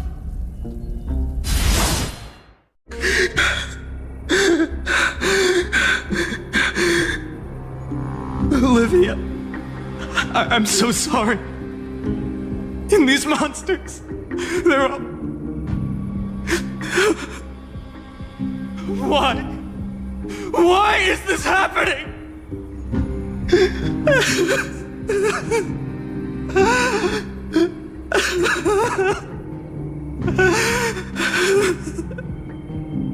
When the black tide arrived, the wavering boy found resolve in his companions, and together they ran toward their first battlefield. In the far-off future, the land of Amphorius would bear the marks of the hero's footsteps. With sword in hand, he would inscribe an eternal mark in the golden epic. And when dawn broke over scorched earth, a boy, covered in wounds, buried the dead one by one. His silence heavier than the earth he moved. His home, his past, his name, all buried beneath the soil. His feet carried him forward, over the pillar of stone, beyond the chalice of plenty, through the deadly fogs of the hand of shadow. He wandered without direction, like a withered leaf drifting in the wind, through countless city-states. The smiling visage of the white-haired swordsman was etched into memories. Yet he did not walk without purpose. Deep in his heart, a voice always guided him forward to fulfill the wishes he had inherited, to brave peril, and to do all that was within his power to save those who needed saving. Those words his friend spoke long ago, when his journey began, lingered.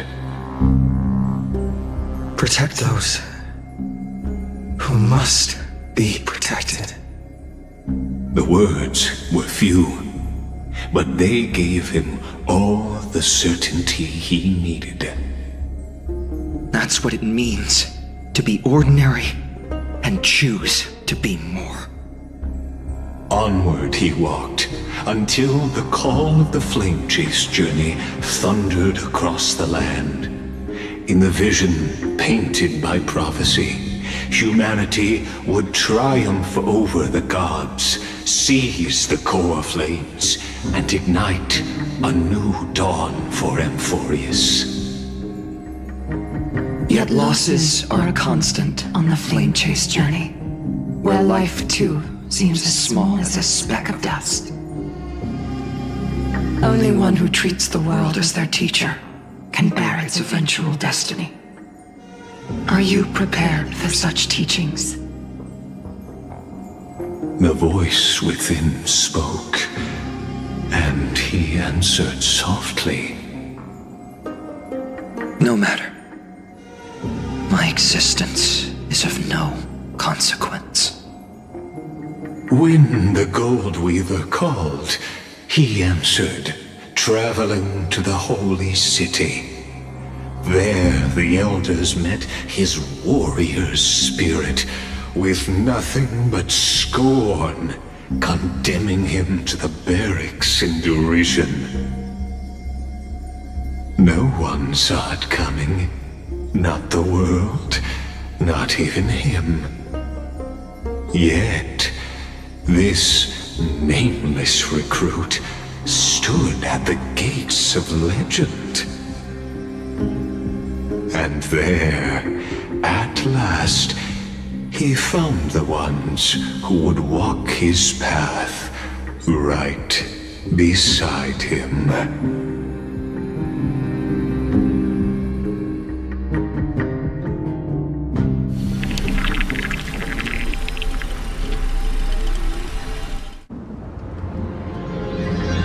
This is the Abyss of Fate. Hold on. Finance here too? And is that Mighty and Trinan? And now, Act 2 of our immersive drama unfolds. They're evacuating the temple. Why now? Are you insane? That blonde man is the Crown Prince of Krymnos. Mess with him, and every last person in this city could wind up dead. Calm yourselves. The Holy Maiden has everything under control.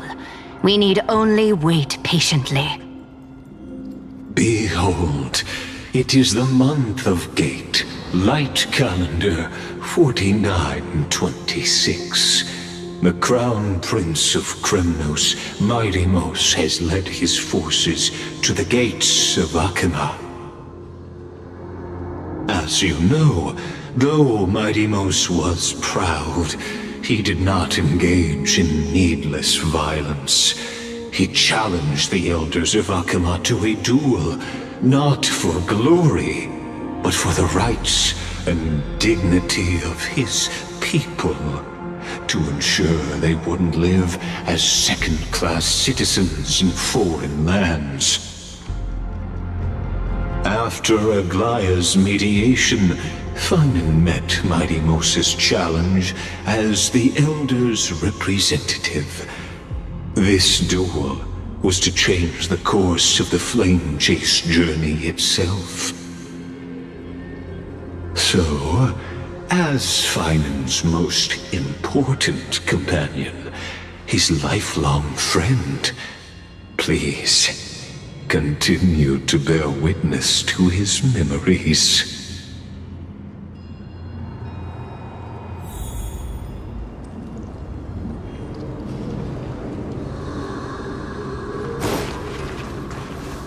Is this your idea of an honorable duel?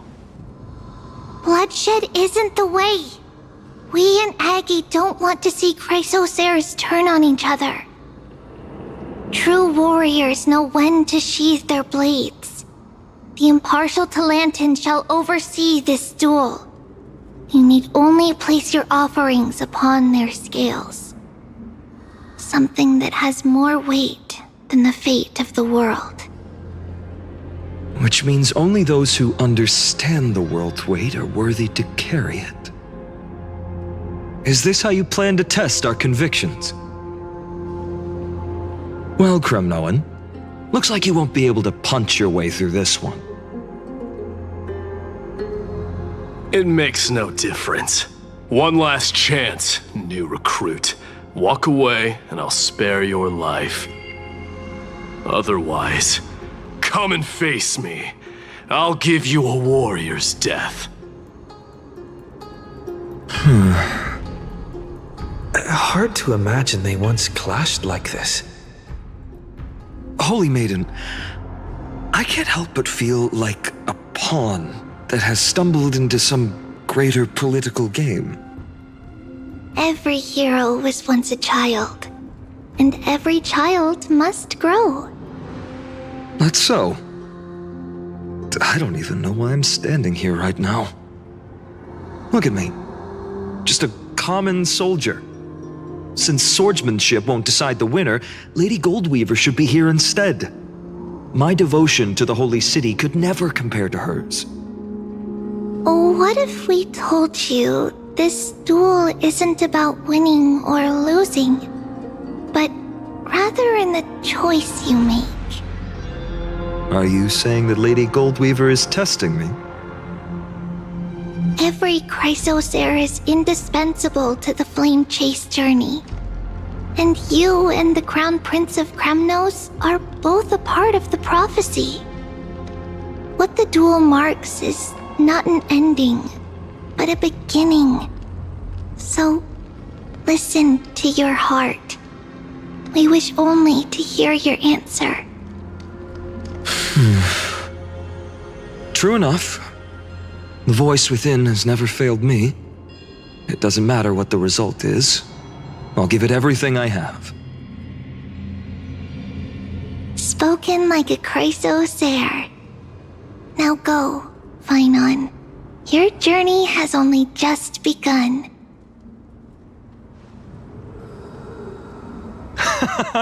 That's right, comrade. It's time for us to teach that proud prince a lesson together.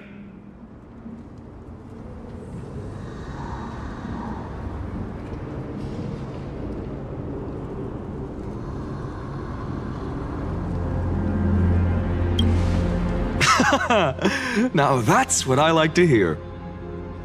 Still, on the topic of the Temple of the Three Fates, here we are, at the Temple of the Time Titan. And I don't even know how Cyrene's studies are progressing. We haven't really had much contact since I set out. Still, I hope she's doing well. Anyway, let's go, comrade. It's not every day you get a chance to see Talantan's scales of justice. What's going on? Did he just say Cyrene's studying here? But how is that possible? Wasn't she... Of course, Lycus disappears right when I need answers. Forget it. I need to catch up with Finon first.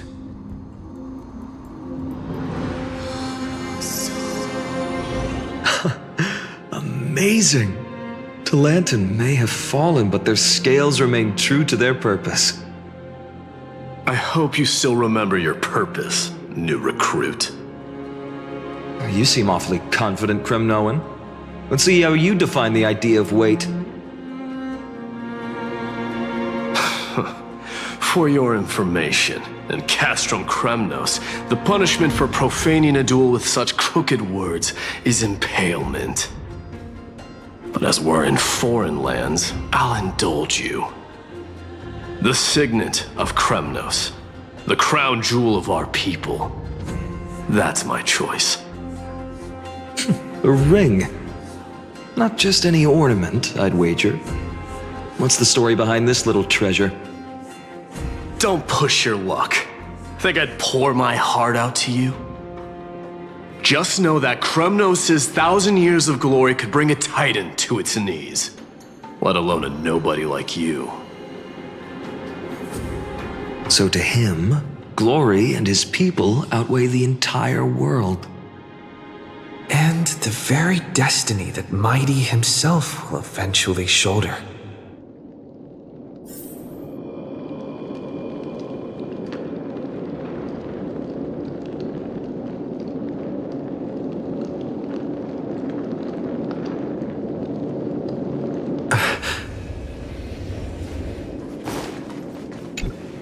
Now this is a tough one.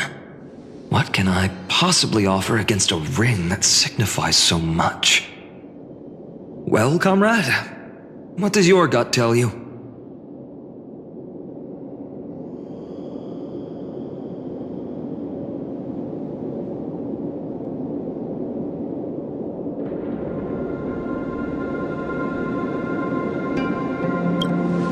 Looks like we really are on the same wavelength. In the end, there's only one thing I can trust. The deliverer that appeared in my life on that day. How ironic. I can't even look at this card properly, much less follow where it leads. Just thinking about how my village was swallowed by the black tide makes my hands shake. The flames, the screams, my utter failure to protect anyone. Speaking rationally, I know it's not nearly enough. Addis Elysiae was just a small village. Its loss barely a scar on Amphorius' face. But here and now, my heart says something else. This card. It's everything I have left. Nothing weighs heavier. Perhaps that itself is the answer. Look, Finan. It's so nice to see you all again. Lady Trinen, Finan, and... hello. Seeing you here sure is a sweet surprise.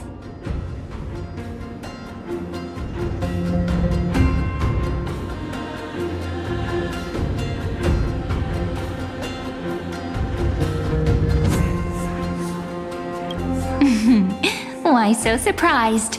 Could it be... Did you miss me? Cyrene? This is incredible. I was literally just thinking about how you might be here. But I'd never imagined I'd see you this soon. I was supposed to leave with the priests, but then I heard Lady Maiden was with a white-haired young man. I figured it had to be you, so I snuck back here. That's Cyrene for you. Unfortunately, this isn't a good time for reminiscing. That Kremnoan over there. Still playing house, boy? You get the idea. Quite the hothead. You know, you two just might get along. Don't worry, you already know what the answer is, don't you? If that's your choice, I am with you. I am with you because I remember it all too. The fields of Addis Elysiae, those red leaves, that little swing of mine beneath the tree where I dreamed the sweetest dreams. And those dear fairies in the Memorance Maze. It hurts so much knowing they're gone forever. The pain speaks for itself. Our hometown may have been just a tiny village, but to us, it was the whole world. But that's not enough, Finan. Not nearly enough. Even though hatred can help people grow and turn a boy into an unbreakable warrior, What you need now is victory. You can't just stack the scales with your past suffering. You have to throw the weight of your future onto them as well. The future? What do you mean? Maybe that was a bit too cryptic for you, but it's actually really simple. Why not have our mutual friend here stand on the scales with the deliverer? How about it? Can you help us?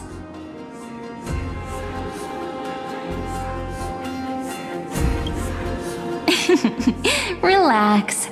Our dear Crown Prince won't have a clue. Let's try that. The fate of Akuma hangs on this duel. I must claim victory, for their sake. I will stake everything I have. Stand with me, comrade, and we shall become heroes.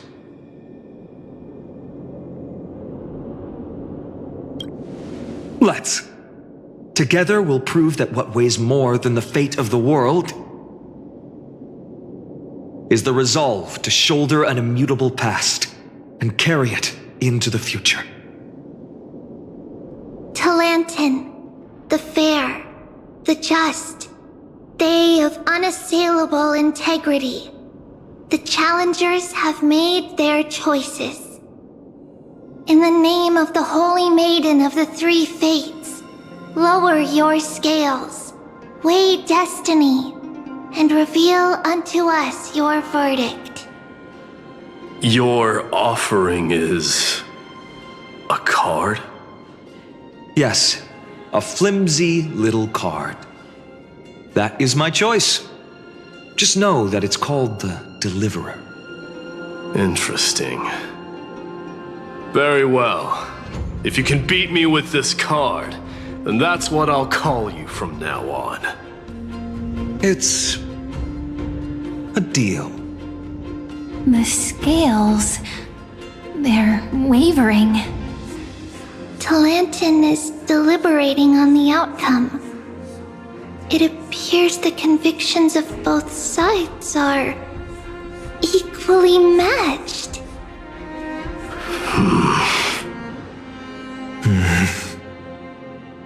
This is suffocating. Like the whole world's weight is on my shoulders. But I believe what my heart tells me.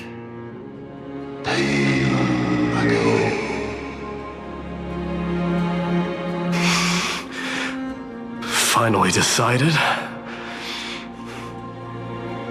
Hear thee, children of humanity. I shall pronounce judgment, for the difference is now clear. The one whose offering weighs more than the fate of the world is...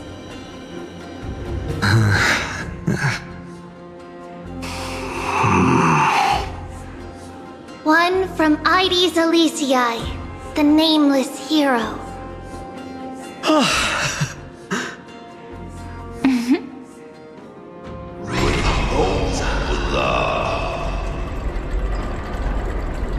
However, heed this. The true weight of conviction originates not from itself, but rather in that which tips the scales, hope itself. What's that supposed to mean? I think the Titan means that it's not anyone's personal convictions that outweigh the fate of the world. It's about a wish, one which we all share. You, me, everyone here. What tipped the scales wasn't Finan's conviction alone, but the collective hopes carried by this oracle card. Humanity's desperate call for a deliverer. Yes, even you and your people, Kremnoan. Placing us both on the same side of the scales? Foolish. We Kremnoans are your mortal enemies. Such weak idealism will only get you skewered on our spears. Fine by me. I've never claimed to be the deliverer from the card anyway. I'm a soldier, And if it's my fate to bleed my last on the battlefield, then so be it. I'll fight to my last breath. And on this, I know that we're the same. That's all a hero really is. Someone with that kind of conviction. And the Deliverer? Just a sum of all those heroes. A brilliant explanation. Just as prophesied, on this day, the final 2 heroes shall join the Flame Chase journey. I should have known from the start.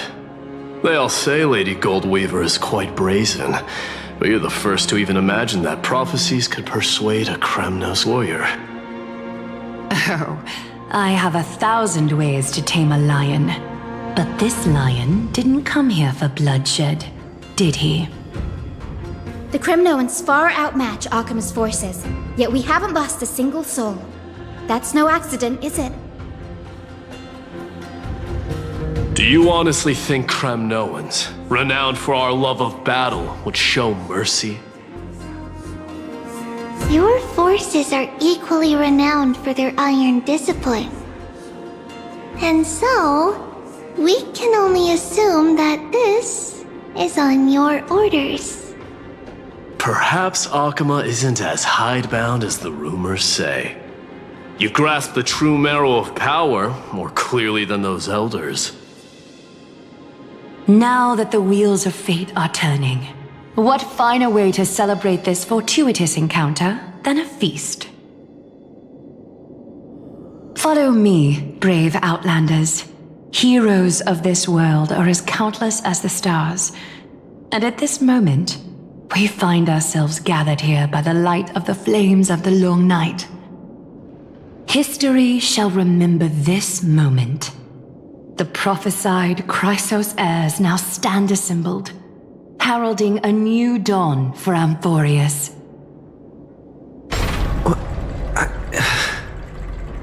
You must see now how different this is from the flame chase journey you traveled.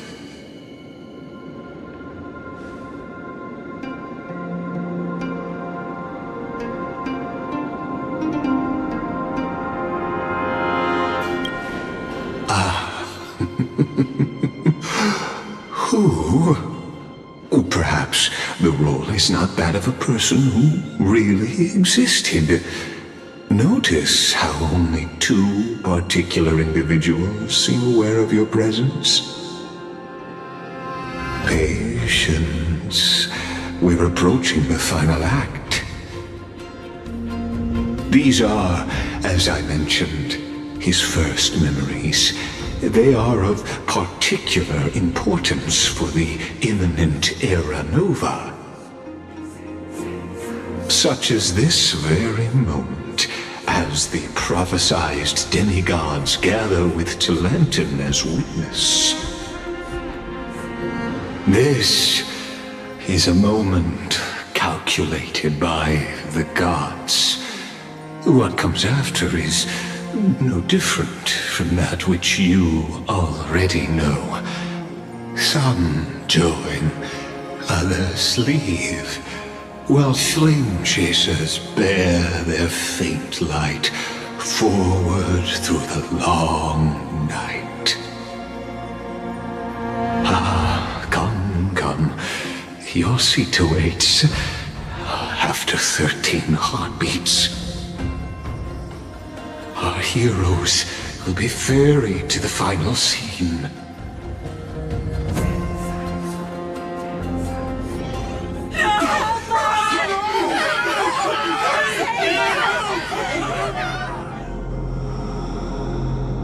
They say that the heroes of this world should be as countless as the stars. Yet now, we're the only ones left standing.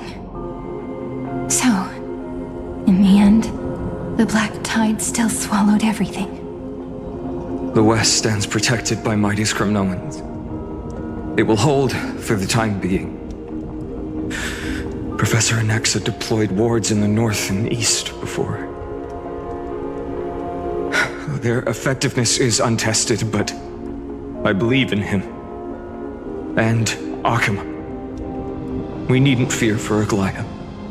Even in death, she counts as the greatest among demigods. Her threads of romance weave an impenetrable shield, and the people answer her call, rallying to the city's defense. Let's move. Cavalry has given their core flame. We must complete the Era Nova before the next entry hour. For Amphorius. That only leaves 3 hours. So, this is the last time we'll see her. Finan, we set out on this journey to answer the world's desire, didn't we? That's what it means to be a Chrysos heir.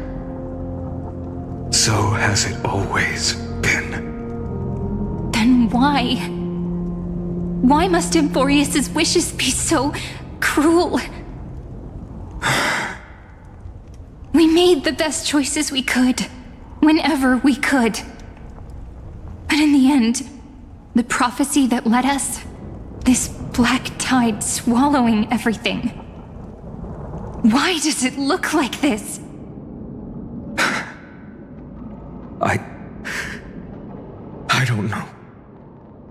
We haven't had any other choice, except to move forward. Not for a long time now.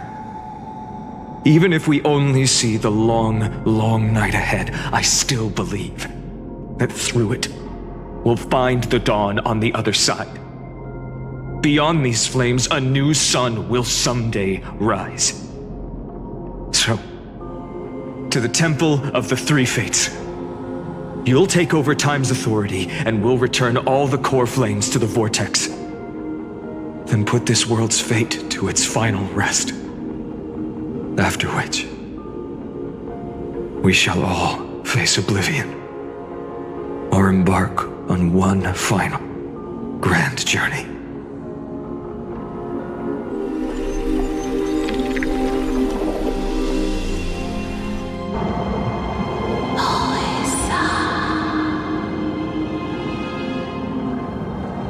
Please forgive us for disturbing your sleep, Orynyx. It matters not. I know fate has run its course. The black tide has reached Akama. Amphorius does not have much time left. It is time for the Era Nova. As agreed, I shall present the core flame of time. Ride the river of time. It will guard your passage to the vortex of Genesis. Step through and witness.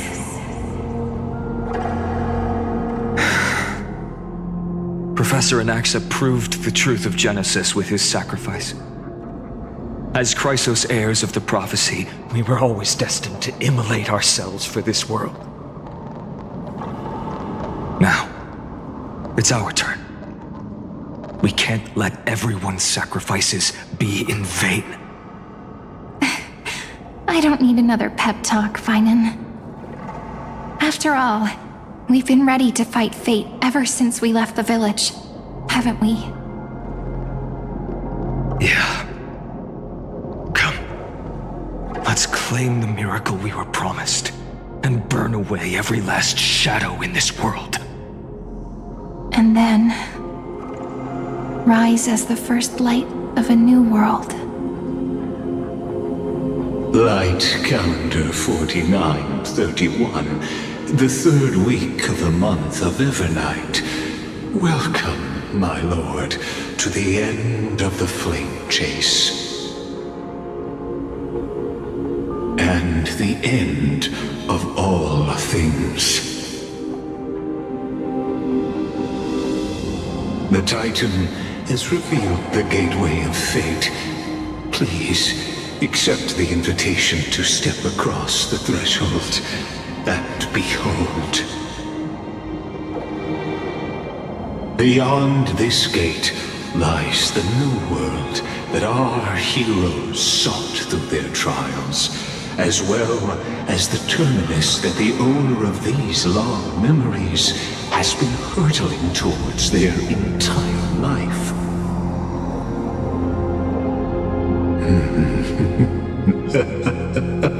Perhaps you'll find it all too familiar.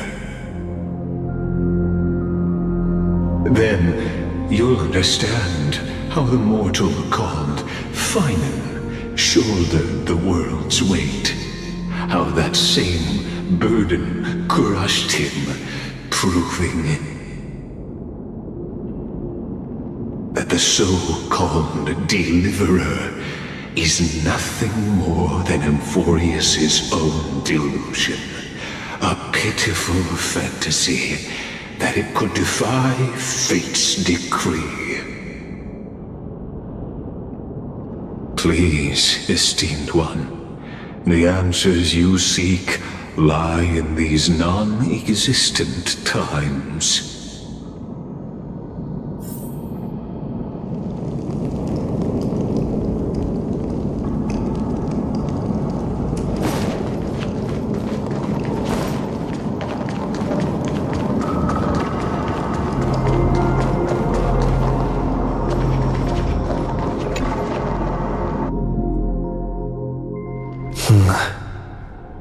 The vortex of Genesis. So it is here. But just what is this? Life's but a walking shadow, a poor player that struts and frets his hour upon the stage, and then is heard no more. It is a tale told by an idiot, full of sound and fury, signifying nothing. The vortex of Genesis, where the world begins and ends. What stage could be more befitting of our final act? Come, I beseech you onward, buoyed by your surging curiosity. As an unattainable existence that has dwelled within his heart, beyond his reach, you have accompanied him through the march of years uncounted. You naturally have the right to view the river of time in its fullness, and to witness what he welcomed upon his arrival here. Every absurd and tragic ending. Now, if you would. My journey to the Aranova comes. Incense ascends. So what if there's just one person left to witness the Aranova? Make the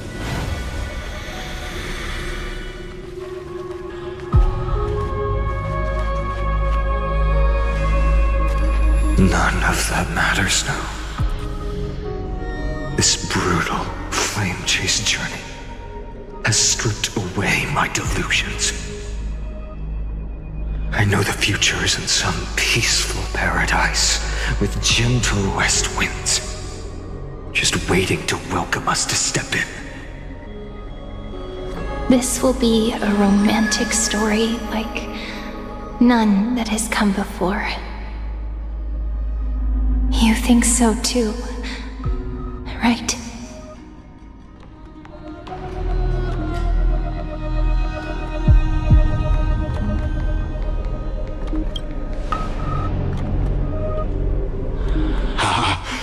Indeed, in his memories, such a scene replays over and over. Though the details may differ, this remains ever the same. All shall bid farewell to one, and that person alone will witness the miracle A total of 33,550,335 times.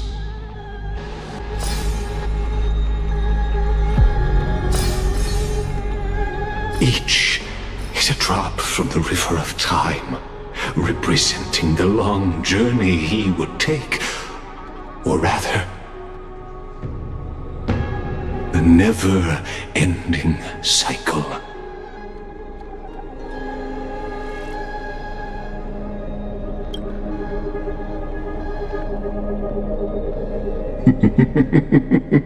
Sharp as ever, I see. Seeing is believing. Why not let your own two eyes uncover the truth? Or perhaps you can simply walk straight to the final truth. See the true face of the character you play, and witness the ultimate nature of the Chrysos heirs, flame chase journey, and the cycles of Amphorius. Please, take your time. Look around as much as you wish.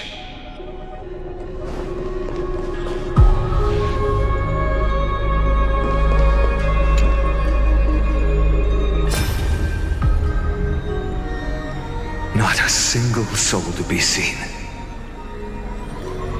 So this is how the vortex looks at the end of days.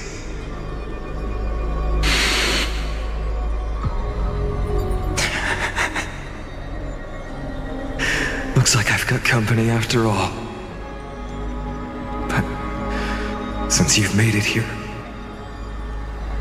So, in the end you succeeded. Executioner.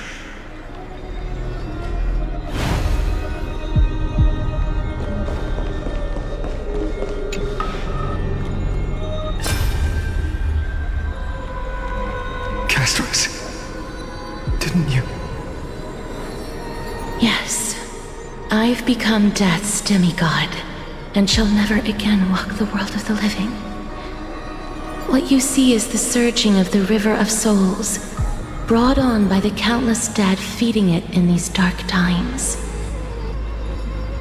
They cry out. Though dead, they'll converge into a torrent and guard the vortex to see the Era Nova fulfilled.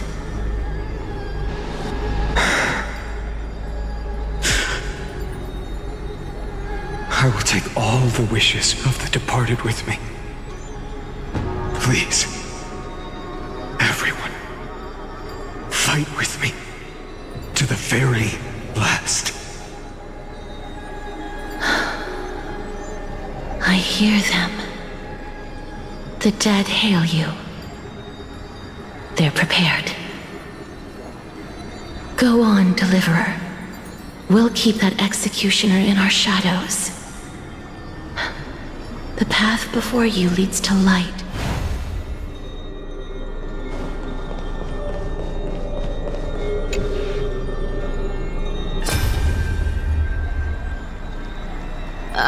There's water everywhere. This place is always all wet and sticky. Even my tail's getting heavy. Plus that burnt smell. And that sizzling noise. Yikes. Nobody from Dolos could stand this. So you feel it too, huh? Go on then. I'll handle the filth. Do what you need to do. Let me fight with you. Better odds with two. Hey, remember what the seamstress said? You know what really matters. Yeah. I'll leave it to you then. Wow, someone's not shy. Just so you know, I'm not in the business of making losing deals. Now I'll distract that executioner. You go turn the world's biggest lie into truth. Let me become the first wind of your new world.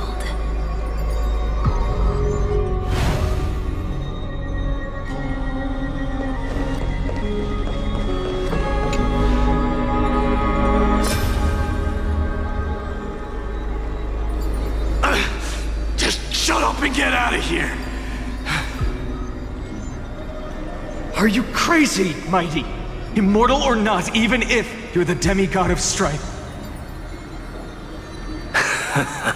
Oh, I'm still no match for them.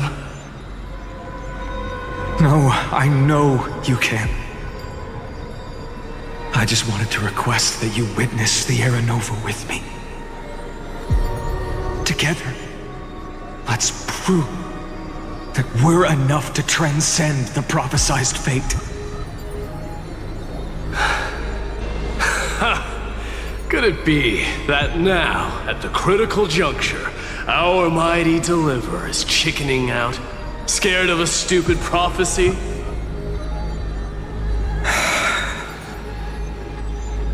I'll transcend the prophesized fate. All right. But I've got a better way. As the son of Gorgo, I'll prove myself with one last grand victory. Just like when I ripped out the old king's heart. Go. Leave this to me. If the black tide creatures block out the sun, then we Kremnoans will fight in the shade.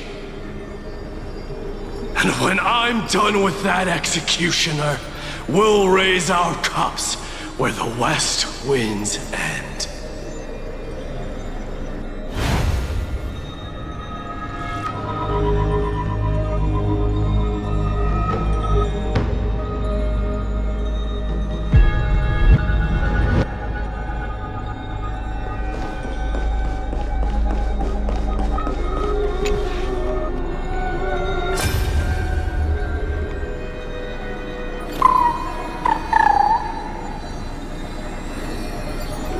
Hey, little one. Are you scared?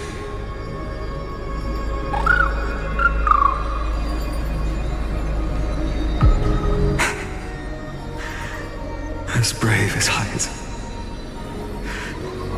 Stay close, little Ika.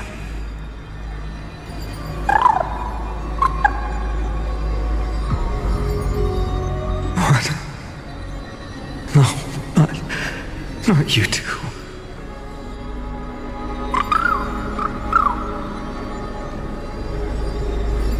I see. I won't squander your kindness, your hopes. So please, keep this bit of sky standing for me.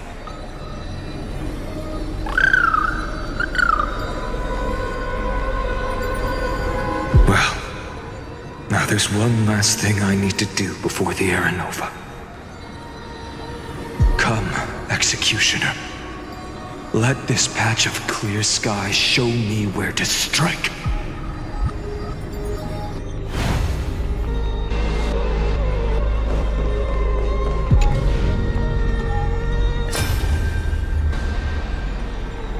All shall bid farewell to one, and that person alone will witness the miracle. Such is the will of fate. So even the future revealed by the Titans may not come to pass. The Era Nova. This unrivaled masterpiece. I have no regrets now that I may entrust it to my most trusted apprentice. Are you saying? Fate is ever unassailable. The golden threads tell me the black tide rushes toward the vortex, ready to swallow this place. I must weave the last of my humanity into a net to hold back the deluge. I shall have my final bath in warm and radiant gold. Now, the hour of fulfillment has come. Forgive me. I must snip away every risk to weave the strongest future for the new world. There is nothing more to say. We part here. I shall personally dispatch that wretched executioner, not with threads of gold, but with the steel tip of a needle.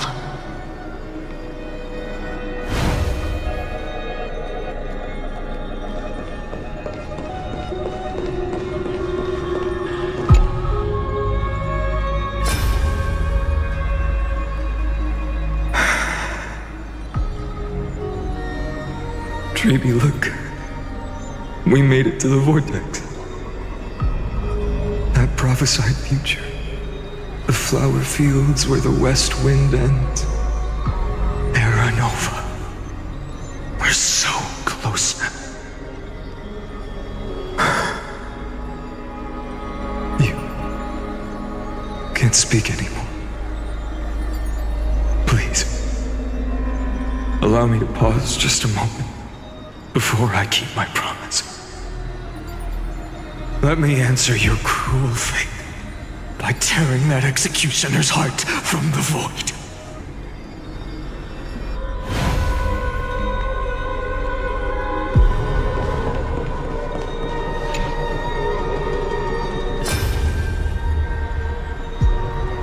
The vortex of Genesis. The last time I was here, I was returning the core flame of reason. I didn't have the time to observe it in too much detail back then. But a holy sanctuary of the Titans looks more like their frozen crypt to me. Well, all the core flames do lie here now. It's my honor to walk the final stretch with a mind such as yours, Professor. Oh, getting ahead of ourselves, are we? Have you forgotten so quickly? I died for truth long ago. What walks with you now is but a thought in your mind. Of course. How could I forget that? But I'll say the same to you. It's my honor to walk this final stretch with you, too. Now go. Stand tall and finish your final task. Yeah. Just leave it to me. Time for that wretched executioner to pay what they owe.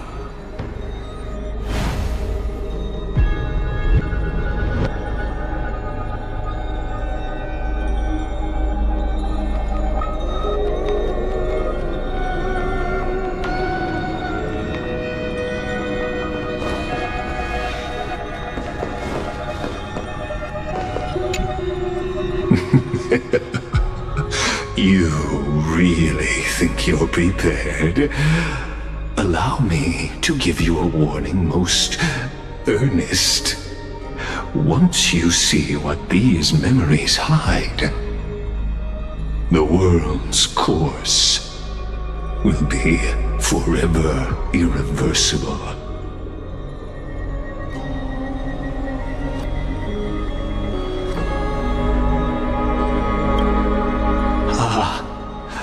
Very well. As you have made up your mind, let us bear witness together. As the sole audience of this eternal theater, I have been rapturously awaiting your arrival. And this, too, is the very reason I must show you everything.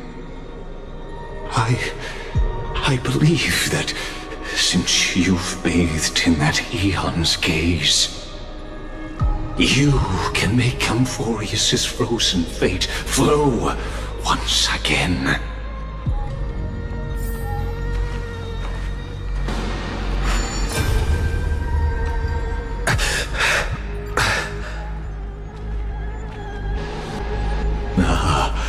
Feeling a bit lost?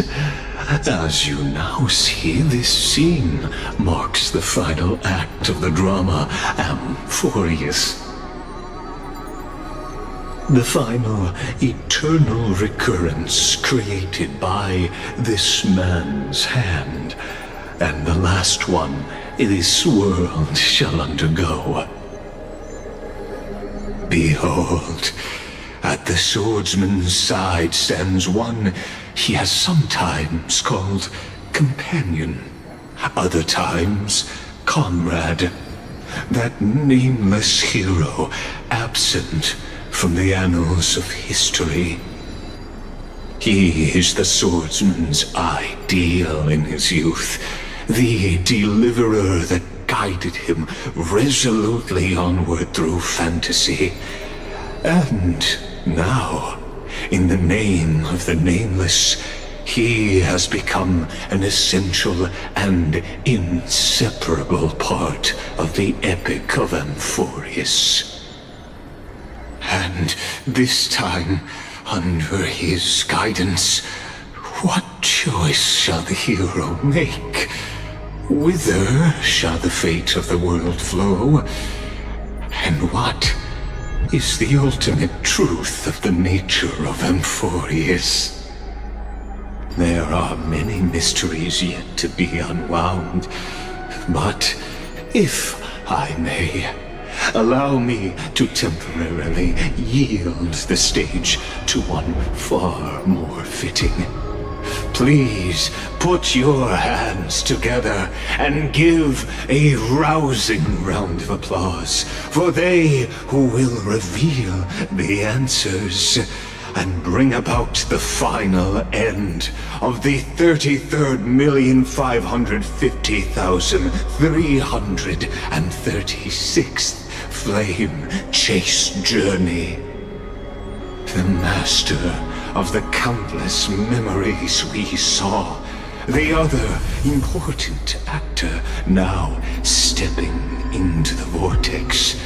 They who have already burnt their own self to cinder, the Flame Reaver.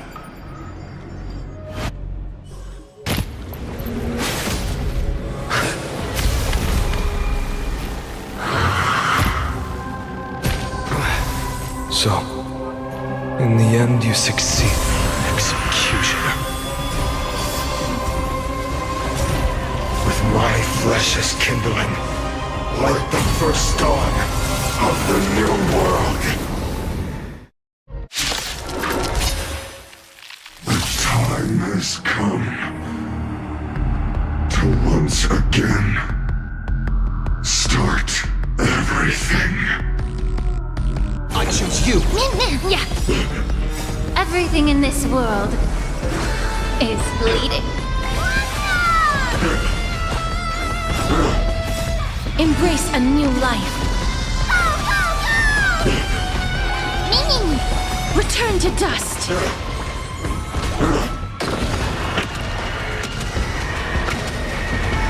May death protect us. This world is a fall. Lighting the west wind. Away we go! Still here. We can do anything! Loot here. Return to the victory, answer me. Will you be the blazing sun?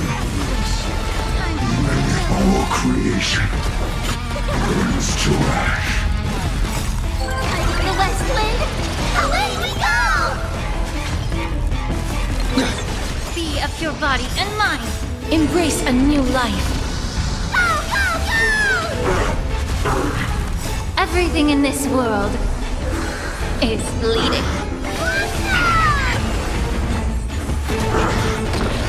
This ends now with your corpse.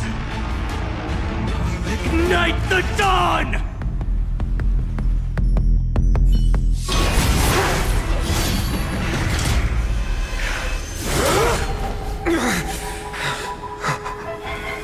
How is this possible?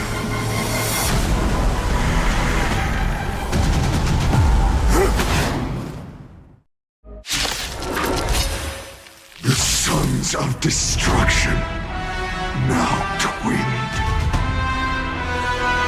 You then set your blood ablaze, your fury.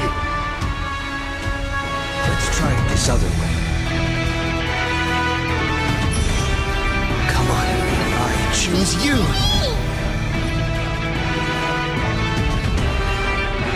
Time to cleanse the filth. Trust me. We can do anything. Score.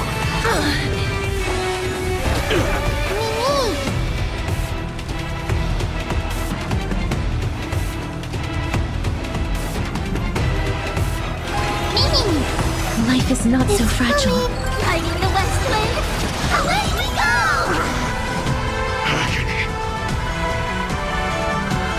Embrace a new life.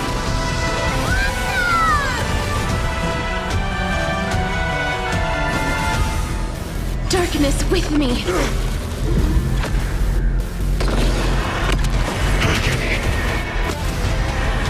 May death protect us! My fury, suffering, is eternal. Watch closely. What's news?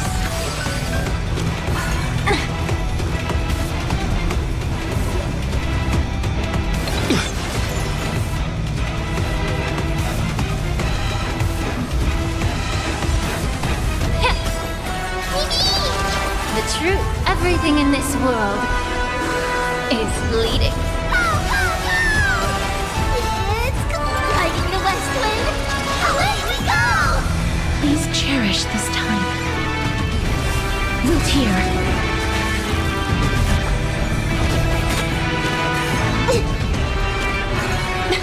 I'm on it.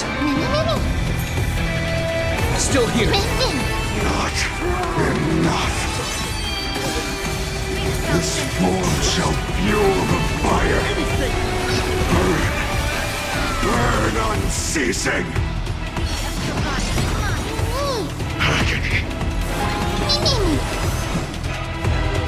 Embrace a new life.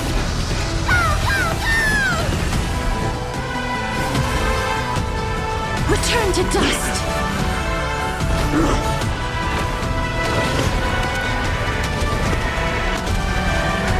May death protect us! One person alone may witness the miracle. Such is the will of fate. That person can only be you.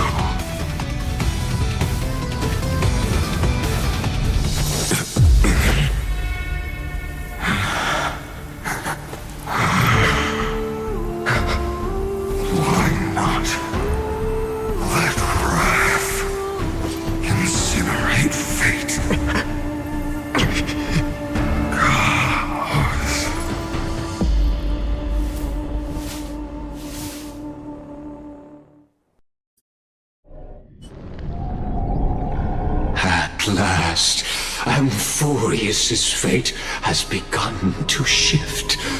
Just as I foretold, your arrival will change everything. After all, you've also been bathed in that eon's gaze, which can awaken the long-dormant instinct inside a man. Much like that scepter we spoke of earlier, it was only under the same eon's glance that it was reborn. That's right. If you recall, I mentioned it at the very start of our play. The celestial body neuron, once belonging to the erudition abandoned by the eon. Now, allow me to reveal the final piece of the puzzle for you. the eternal land known as Emphorius is nothing more than the scepter's endless, lonely extrapolation. A bottomless well of fury aimed at the god who cast it aside.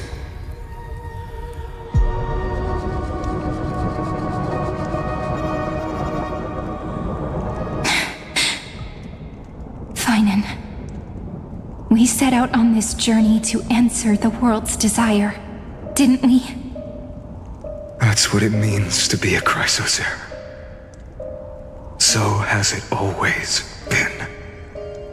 Then why? Why must Emphorius' wishes be so cruel?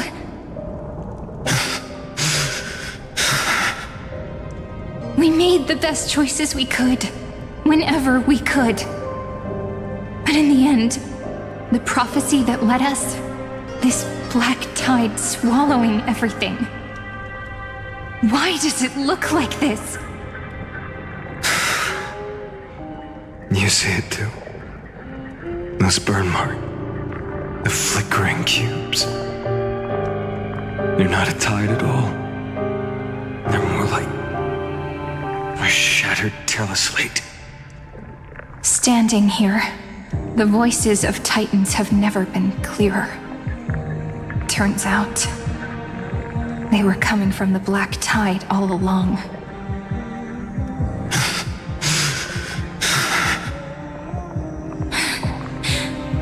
Is that Emphorius crying? Or maybe it is screaming at its creator, at its god. Finan, do you still remember when I was little? I had a dream. A dark, cold room with nothing but Orynyx's curtain glowing like crystal. The curtain seemed to contain all of Emphorius, where strange and fantastic dramas played out within. There were countless versions of us, from countless different worlds. Perhaps it wasn't a dream. Yeah. As I gaze out at the world before me, those sorrowful thoughts have become reality. So, this is the reason the sky was sealed. Emphorius is merely a larger ID Silicii. We are just characters in this tiny world, following the prophecy, stepping onto the same journey over and over. What then is this so-called Era Nova? And what are the spectators watching all of this truly hoping for?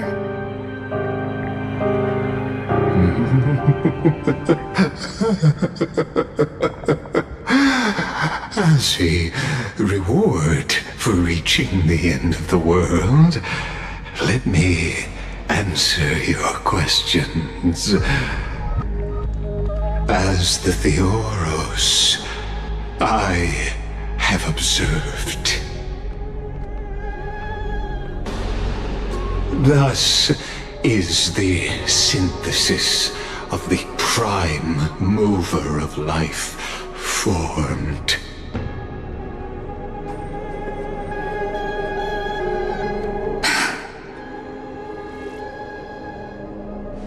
This is a moment the universe will remember. After millions of extrapolations, the experimental environment known as Emphorius has finally achieved results. So, the results you speak of are this wreckage of a world. We all gave everything we had, returning 12 core flames to recreate the world. And in return, we become nothing more than sacrificial offerings at the end of everything. Exactly. The Titans are Chrysos' heirs of the past, and Chrysos' heirs are the Titans of the future. Anaxagoras' theory of Era Nova holds true. As the model of reason, he reached unprecedented heights. But from just the perspective of a player in the drama, he could never fully uncover the last layer of truth. The cycles of the hero's journey that have played out until now were never about creating a new world or perfect heroes and gods. They were a deep learning program made for the Black Tide. But this time, your plot will fail. I've taken Kefali's core flame, and when the dawn of the new world arrives, its light will burn away all the darkness. Haven't I made myself clear? The Chrysos heirs and Titans were merely byproducts of the experiment. You've seen this world's evolution, witnessed the birth and growth of the Black Tide, and how it devoured everything. Every generation of heroes, gods, and worlds was born only to be destroyed by it. This is the endpoint of Amphorius' calculations. A perfect equation of destruction. So in your eyes, all the sacrifices are just a string of insignificant numbers? Don't sell yourselves short. I'd say, rather than numbers, you're more like fuel for the fire. And without fire, there can be no sunrise tomorrow. Even if that sunrise is born from annihilation? Curious question. Have you ever considered that after millions of extrapolations, Amphorius is already following a different path from the erudition? It has long since granted divine blessings equally to each child.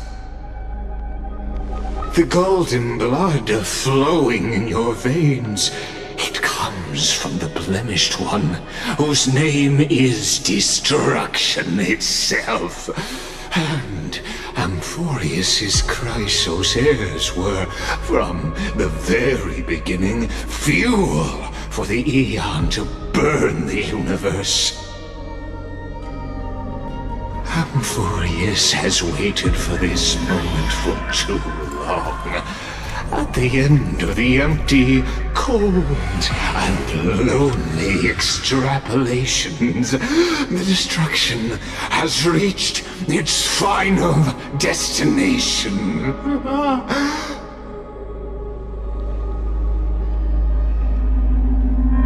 Nikos 496. Philia 093. No need to feel regret. This generation of Chrysos heirs is the most outstanding model, and you two are the final factors. For you, the Era Nova is no lie.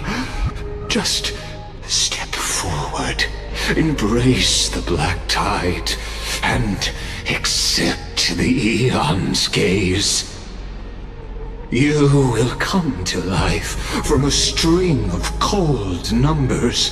Along with all those who have passed, you will run toward the real universe, fulfilling Amphorius' long-held wish.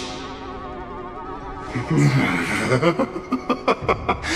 the name of the Lord Ravager Iron Tomb, unleash its fury and destroy the source of all this tragedy. Or we could always choose another option. Like you said, Amphorius is just an experiment, and we're the participants. We can only walk along the predetermined path toward the ending, under the watchful eyes of the stars.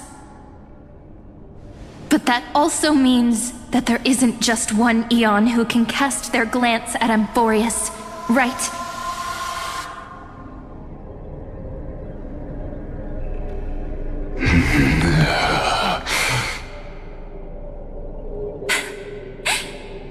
Is this question really that hard to answer? Or did I guess it right? And in reality, this world has already been under the watch of other eons. It's strange when you think about it. If you just stayed back, watching us complete the ritual and get consumed by the black tide, your goal would naturally be achieved. Why go through the trouble of explaining all this to us?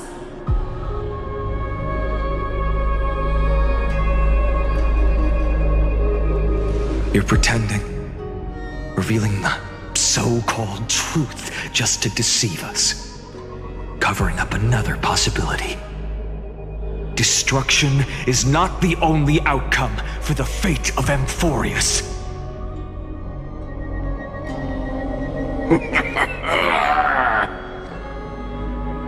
Do you two really think, as petty little demigods, you can change the outcome written by the stars? What makes you think you're capable of doing that? A little courage and determination. Just kidding.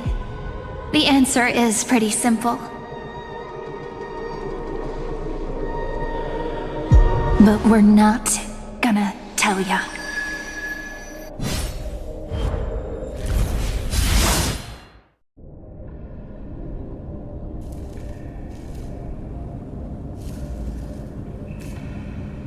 We're going to weave a long dream for Amphorius, making it believe the experiment hasn't ended, that everything is still ongoing.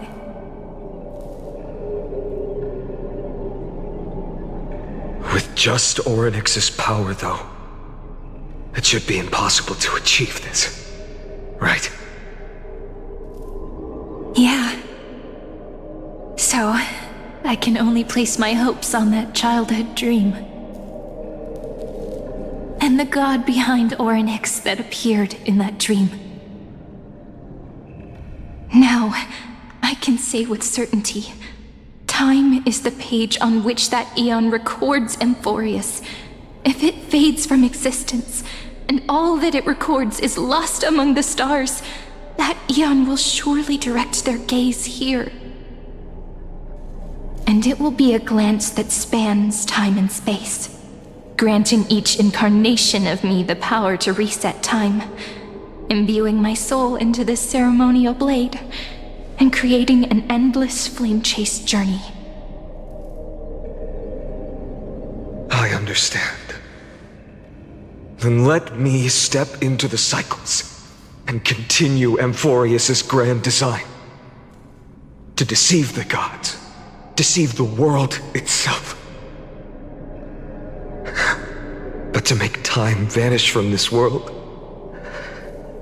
that would mean you.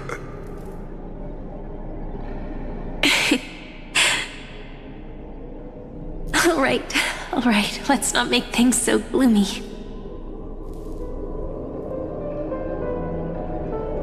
What we're about to embark on is the true hero's journey, so... Come on, cheer up a bit, okay?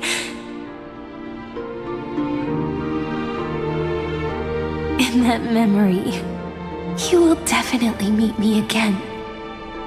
The little Cyrene who knew nothing, lying on a soft patch of grass, feeling the light breeze, dreaming of the distant world. Tell her about the flame chase journey, and then let her become a romantic part of this story. I believe every Cyrene will make the same choice, erasing time again and again, resetting time over and over. After all, they're all me, and I will always have my charm.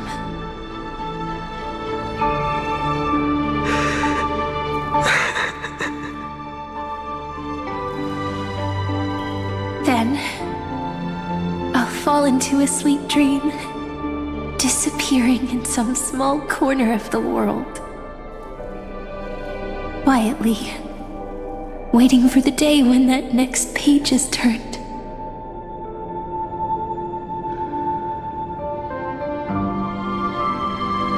And I will keep going. Even if the road ahead is dark, I will burn myself to light the way. Rather than let the core flames become nourishment for the black tide, I'll become their vessel to prevent the arrival of Era Nova. Even if I have to burn through my own body, it's no matter. As long as I don't extinguish, the flame chase will never end. Until Amphorius welcomes a true dawn.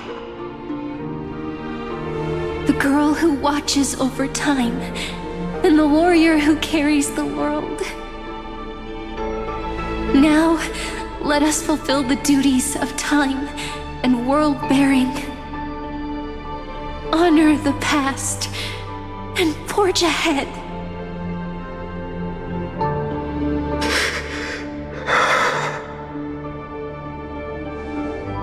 I promise you, the pain will pass in the blink of an eye. You need to hold tight to this ceremonial blade. After I'm gone, it will take you back to the beginning of time, the start of a new story. I believe that in that story, we're in countless stories, each alike yet unique. Everyone, all the companions who sacrificed themselves, alongside the deliverer we once dreamed of as children, will reunite beneath a vast, endless sky. If we can never break free from this prison, I will stand my ground until the day someone shatters this endless cycle and writes the final chapter of Amphorius' fate.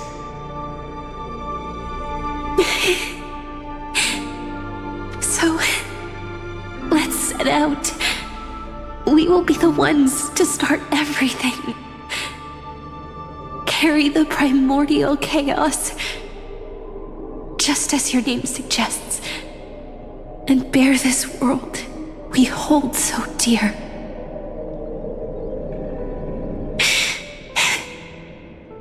So long, Kaslana. As the Theros I have observed, instruction and synthesis is formed.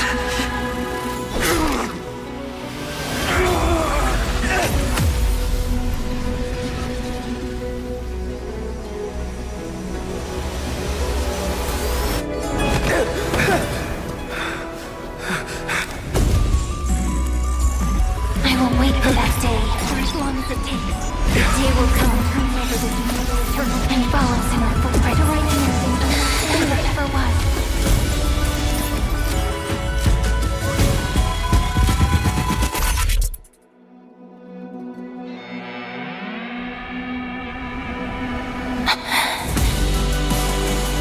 a romantic story like none that has come before.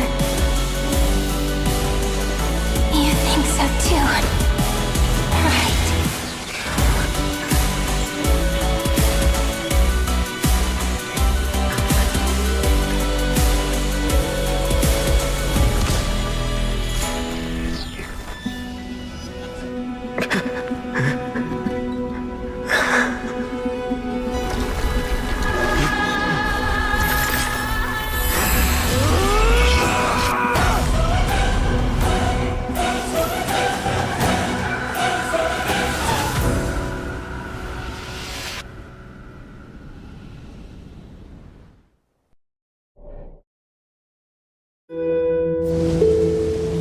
The world is collapsing, and the people are crying. We too must part ways here.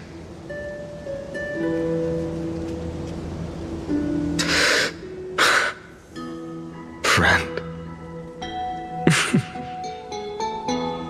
Ides Elysiae, the little village of my childhood. The gentle breeze and the sound of waves still linger. Everything is as it was. It feels good to take one last look. You know, this is just a corner of the memory. The real Ides Elysiae. I know. I'm here to say goodbye. We might not see each other again. You can stay here forever. And time will stand still for you.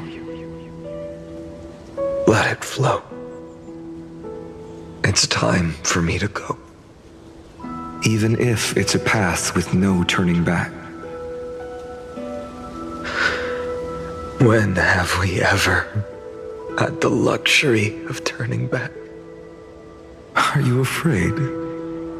After learning the truth of your origins? Will you see the motivation I gave you as the manipulating whispers of destruction?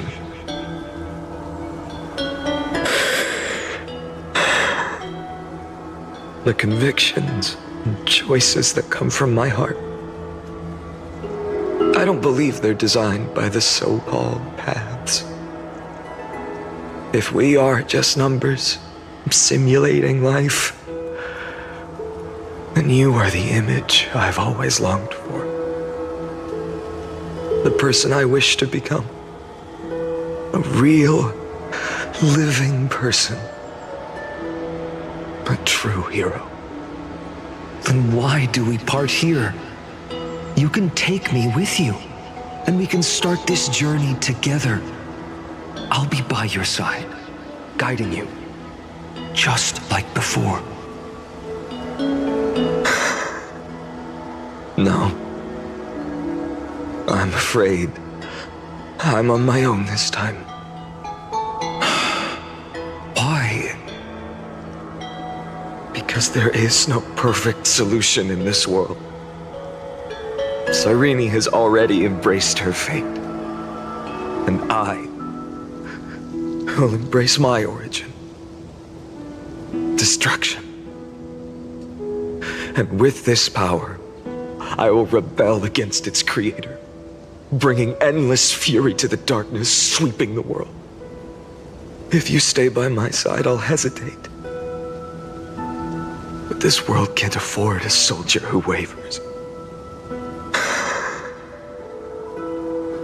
Do you remember when we were kids? Everyone would get so excited drawing cards like ruler or warrior, but throw fits over devil or drunkard and demand a redo. Kids always get to change their minds. Things are so happy and simple for them. But when it comes to the fate of adults, there's no room for redos. Then go, Kaslana, as you promised. Deceive the world, seize the core flames, and rewrite your fate.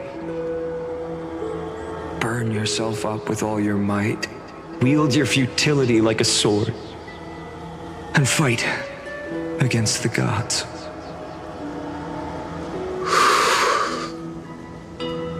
the name of world-bearing, I promise you, Kefali will never forget this.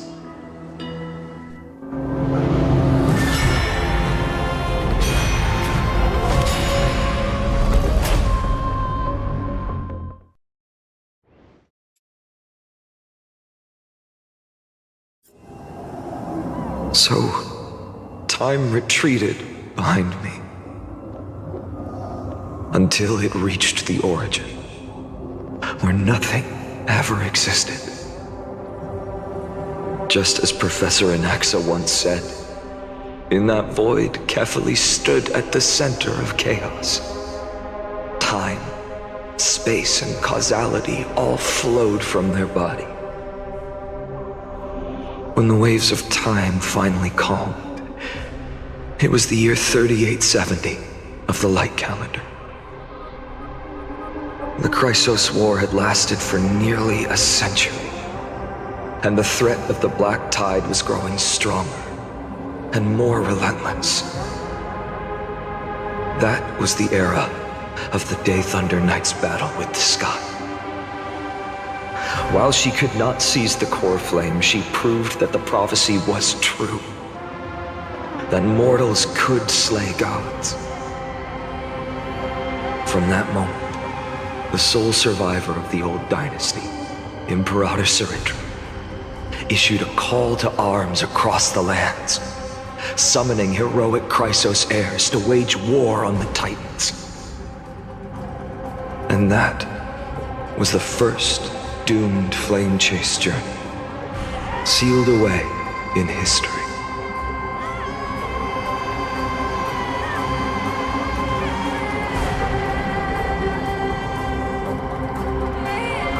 So what you're saying is, you've traveled back down the River of Time, finally reaching this untouched seabed just to tell us the flame chase journey and even all of Amphorius are nothing but illusions in an eon's dreams? Exactly. So, Dux Gladiorum, please take me to meet Her Majesty Sarindra. I must share the truth with her. Since Her Majesty's not here, no need for formalities. The word Gladiorum always reminds me of my fallen homeland buried deep in the depths. Call me High Sealans, Nameless Swordmaster. Please allow me to add one more thing. You actually already know my name. You mean Finan? Such a name could never be your true one.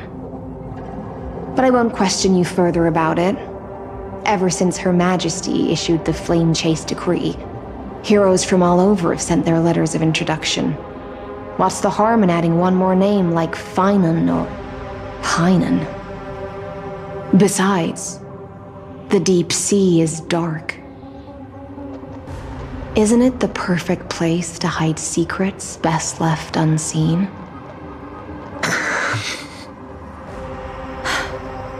All right, Nameless Swordmaster. Hold on to my wake. Let's find somewhere else to talk. Aren't you even a little suspicious of what I've said? Harboring suspicions is not my concern. My sword dances only when the Imperator harbors doubts. There's no use in speaking further. Show me your true intentions through action.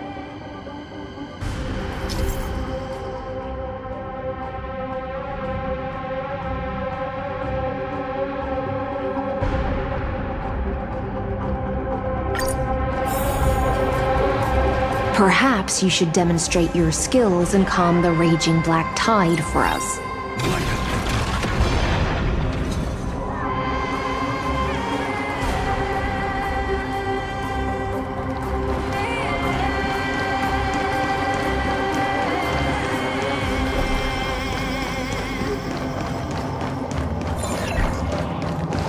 Light up the dawn. Light up the dawn.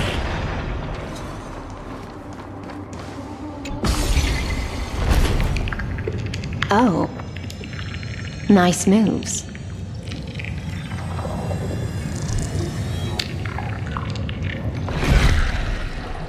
Light up the dawn. We just washed it away, and here it comes again. The black tide is really no joke. Light up the dawn.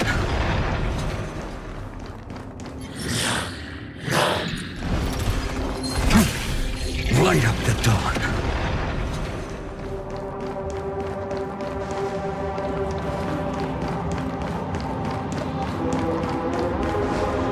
The waters end here. The one you seek is beyond this point.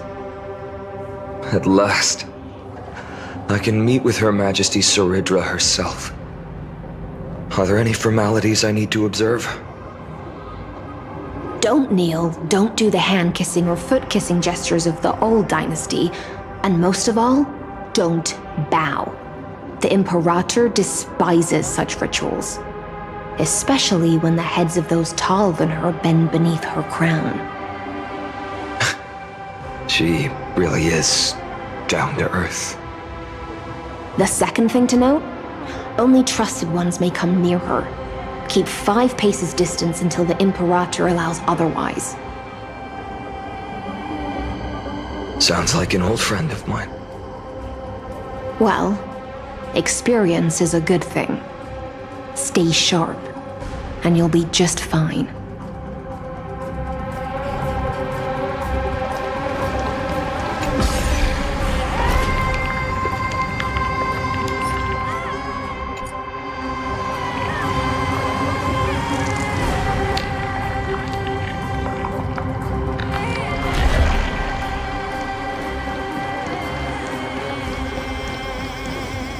Duck's Goldweaver, little hostage. Apologies for keeping you waiting. It's you. You know them? Good. That makes things easier. Before that, I'm more curious about one thing. Where is Her Majesty Saridra? To avoid any misunderstandings, nameless swordmaster. Although we spoke and laughed along the way, I never said you were entitled to meet her. The Imperator decreed, the Deliverer will not appear in this age. Be wary of suspicious individuals. Come now, both of you. Let's finish our job.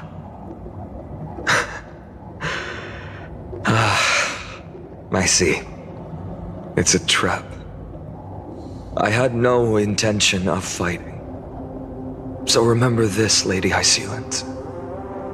If my sword shows any hesitation, don't thank me. Thank them instead. No, you misunderstand. We don't want to see Chrysoceres hurt each other.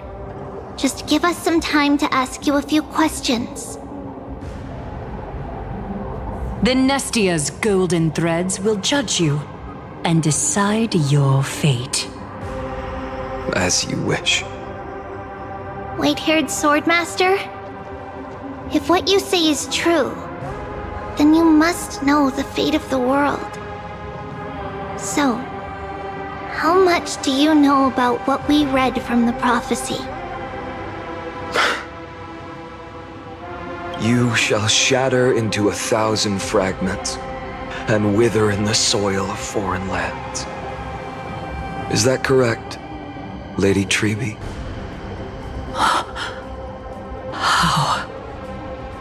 How is this possible? He got it right?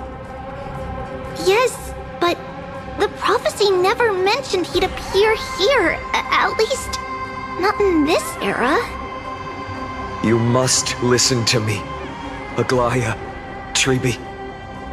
The Finan of this world has not yet been born. In a distant future, he will follow the prophecy's guidance and appear before you. But do not seek him out, because Era Nova is a complete and utter lie. I will tell you the truth. And you will understand why the world must forsake the prophecy and find another path to Aranova. Because I know both of you. And I believe that no matter how the course of history may change, the faith we all share will always remain the same. And so, the layers of rock began to reverse, and history wove itself anew. Through my old acquaintances, I was given the chance to meet the leader of the Flame Chase journey, Saridra.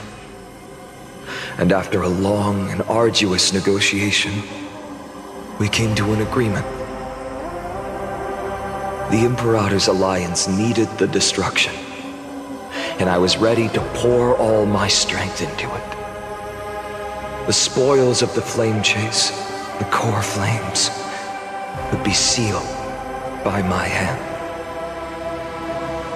But the condition was this. In the upcoming battle, in our conquest of the Earth, I had to prove that my power could transcend fate. In the original history, there was a brutal war. At the end, the Titankin of Georios, Terravox, killed the rampaging Titan and took the core flame that supported the Earth. But this time, Amphorius encountered a turning point in its fate. Neither side suffered any losses. When I severed the Titan's head and raised the core flame high, the crowd gathered around the scorched remains of the god, roaring with joy, cheering for the hero of the destruction, who had ignited the faint spark of life for the first time. Yes, in that flickering light, the once dark path ahead seemed to become clearer. I proved myself, and in the long years that followed, I brought down the other Titans, one by one.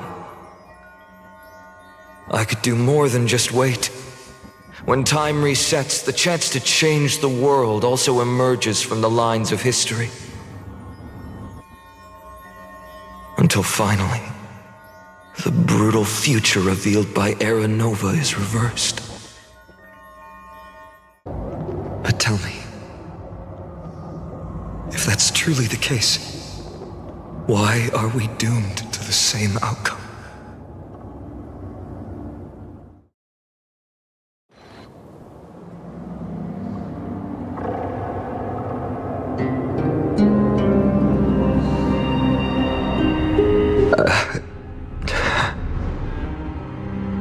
The people kept their promise and handed you all the core flames. In this world after Trebios, no demigods were born in Amphorius. At this point, I just want to know. When they vanished into the black tide with their mortal bodies, why didn't you shed even a single tear?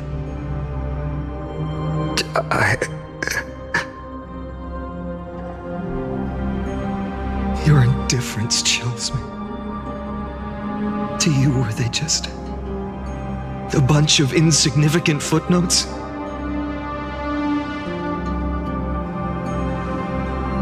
Sorrow has been my constant companion. In fact, with 12 core flames upon me, the fire in my heart has never been more violent. I'll remember this world through anger. As long as I burn, they'll never truly leave me. Perhaps it's already too late. But you're right. Anger, at this moment, is the only weapon I can rely on. So, draw your sword, Executioner! I'll make sure you realize that your greatest mistake was leaving me alive.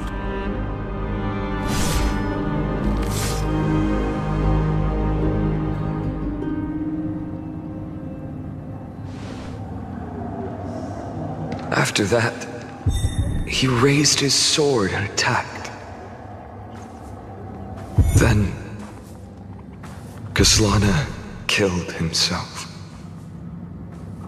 That day, who fell to the sword to be left in the past, and who went into the future, I can't remember anymore. I only remember a nymph, hiding in the shadows just out of sight, futilely pushing a stone ball. Climb, fall, climb, fall, climb again, and fall. The only freedom the nymph had was in choosing how to roll the stone. Sometimes fast, sometimes slow, sometimes resting on a gentler slope, leaning against the stone for a break. But its choice couldn't change the futility of it all. The stone would always roll back down the slope, and the nymph would always return to the starting point, beginning again. After that, every time I reached this point in the cycle, the burning sky would cast a shadow over its path. It would nearly reach the peak at the 4th quint of curtain fall hour, then fall to the starting point in the first 15 seconds of the next entry hour. And my efforts in this cycle would dissolve into nothing at the same time.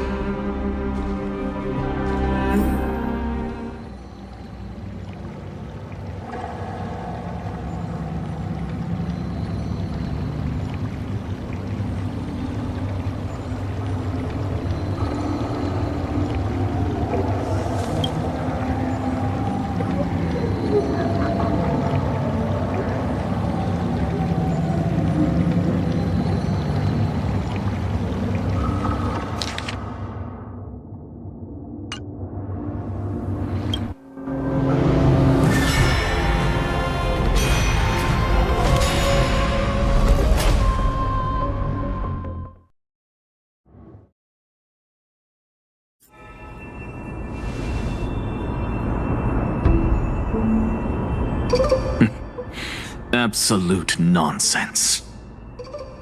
I thought cycles was the answer you were looking for. No. It's just that the answer came so suddenly. There was no fun in tracing it back to its roots. Eons? Paths? What a load of nonsense. I can't give you an exact explanation of those two concepts either. Enough. I'm just expressing my frustration. Don't you understand? I was already expecting this. The black tide came from beyond the sky. And everything else is no exception.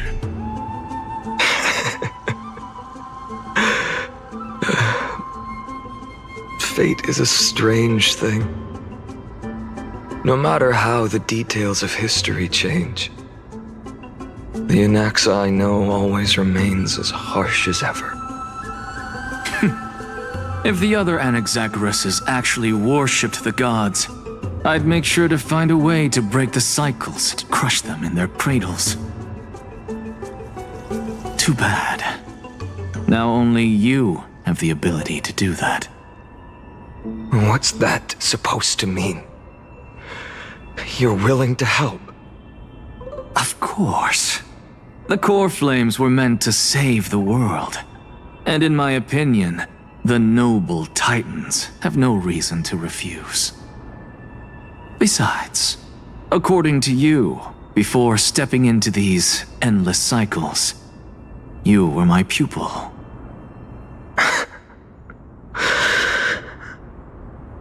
I've already heard the same thing countless times.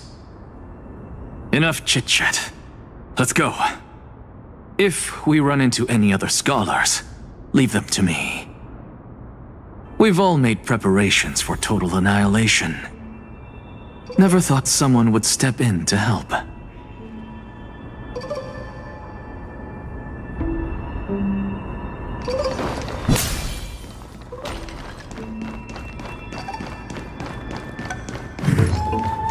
Light up the dawn.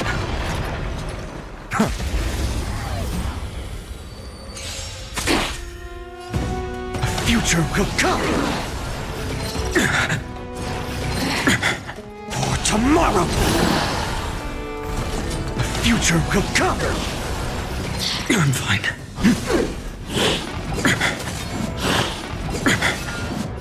Fury of innumerable core flames consume me. Hail the new dawn.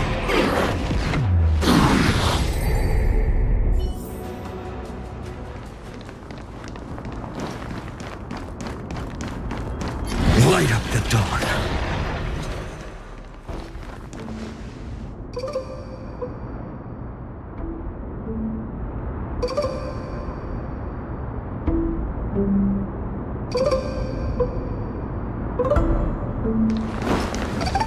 Light up the dawn.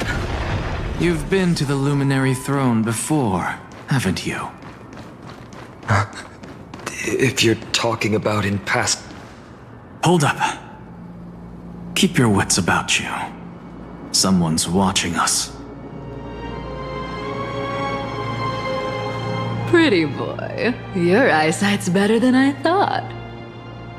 As for that false god who's been turning the world upside down, it's you, isn't it, white hair? You sure do love stealing the spotlight. In the name of the Seven Sages, I demand that you immediately step away from the Luminary Throne. This is the sacred ground of reason, and no one may desecrate it.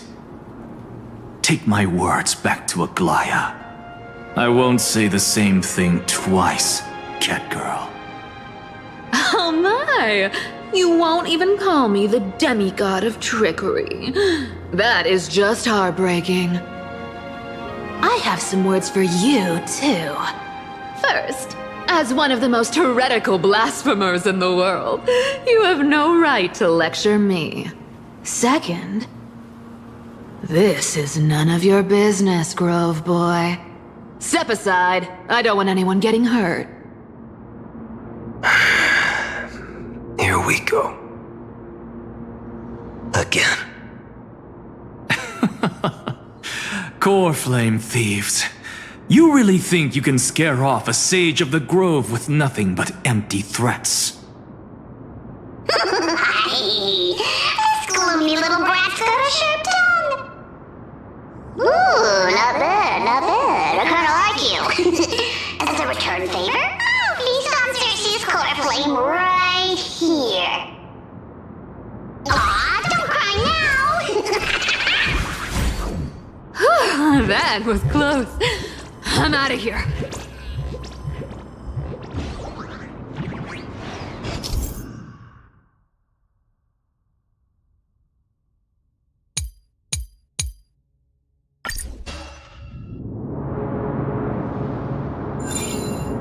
They're exactly like all the past ones I've known. Cunning. And yet so naive. Sounds like you have a plan? Of course. When I first set out on the flame chase journey, Lady Treby never managed to teach me Orynyx's miracle. But along the way, I learned a thing or two.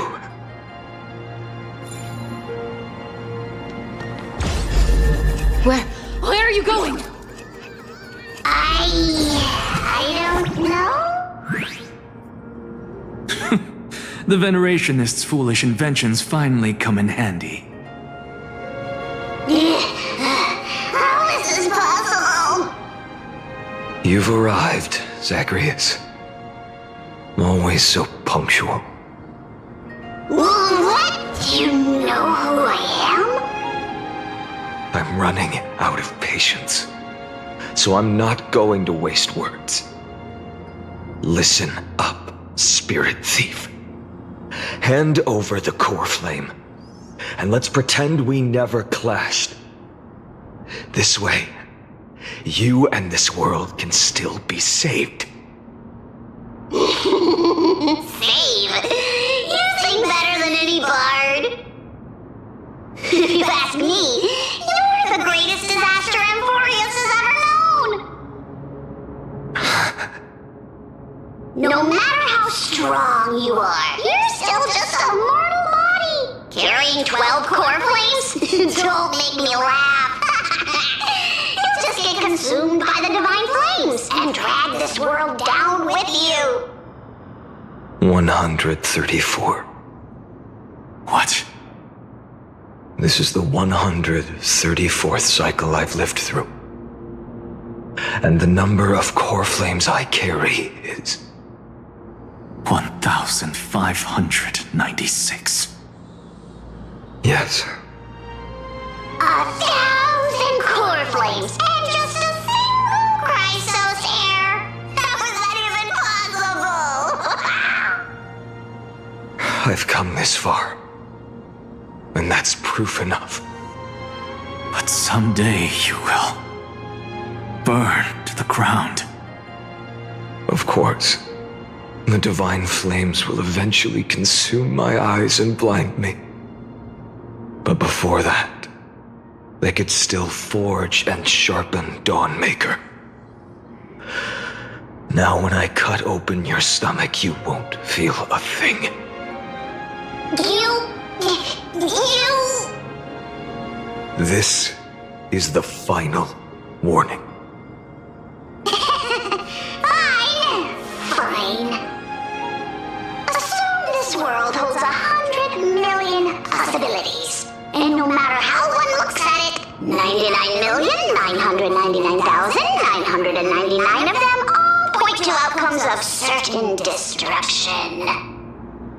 Even so, I'll use my divine power, despised by the people of this world, to achieve that 1 in 100 million possibility.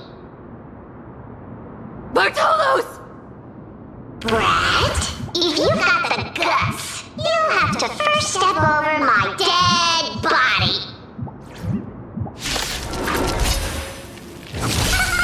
Can your feet run? Don't mind the fire!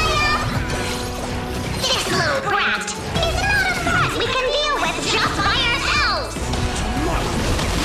Future will come! I can't let them down. Fury of innumerable core flames consume me. Sun, tear the sky!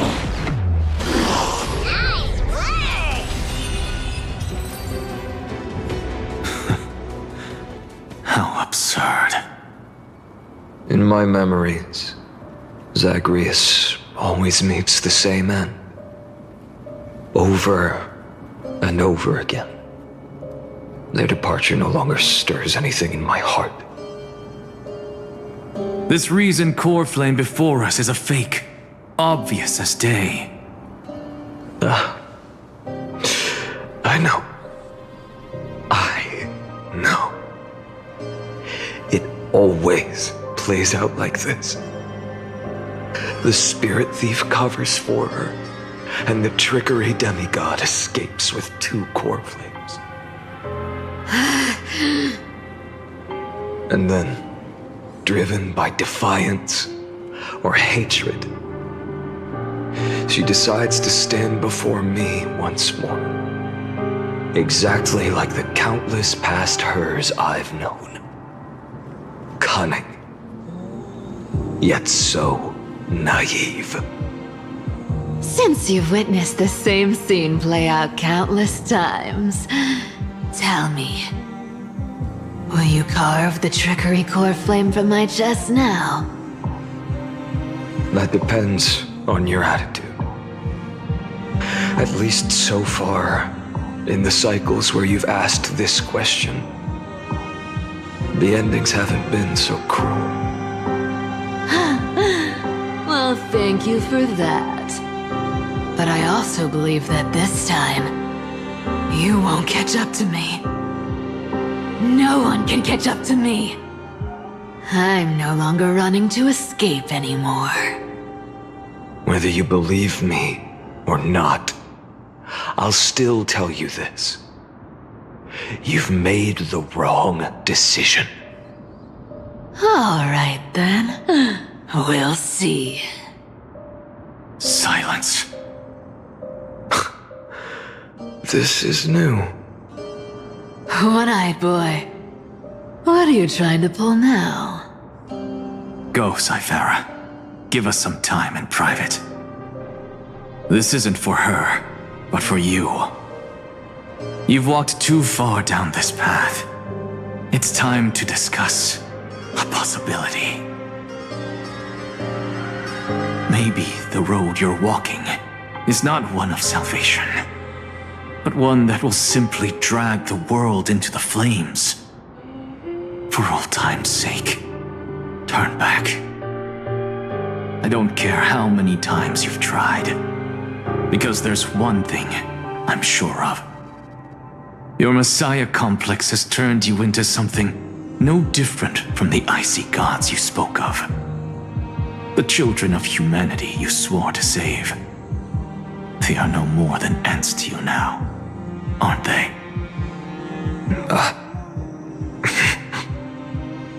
Of course. I've been wondering, what kind of demon could burn my homeland to the ground in an instant without batting an eye? Now I have the answer. It turns out that fiery demon has been fantasizing of becoming this world's deliverer. I don't want to argue anymore. No matter what I say, the outcome won't change. Make your biggest effort to resist, or accept fate, and hand over the core flame to me. Even if it's futile, we all have the right to choose. Yes. Even if it is futile, and the world is just a divine joke. When I walk into the destruction written by the gods with my own 2 legs, you will witness. Even the smallest footnote still leaves a mark in this story. And so, at the end of the 134th cycle, the traveler and the scholar fulfilled their fates once again. Or perhaps it wasn't just they who fulfilled their fates. I can't quite remember all this. In the endless darkness, for no reason, a voice always lingered by my ear. Losses are a constant on the flame chase journey, among which even life itself holds little value.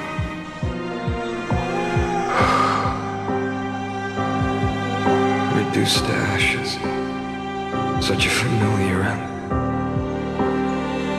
It happens in every journey, always the same.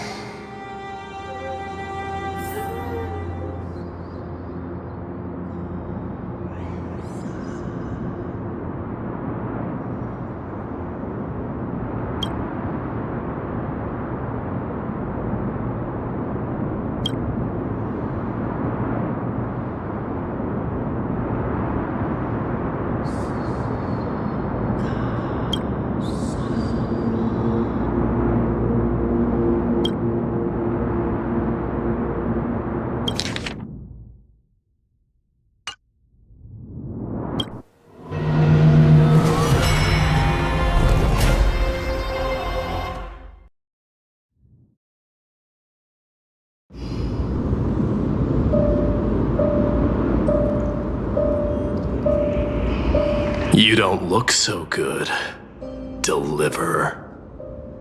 Even after going through 108,642 cycles, Mighty. Your name for me has never changed. Why do you sound so pleased? It's a derogatory name. Yeah.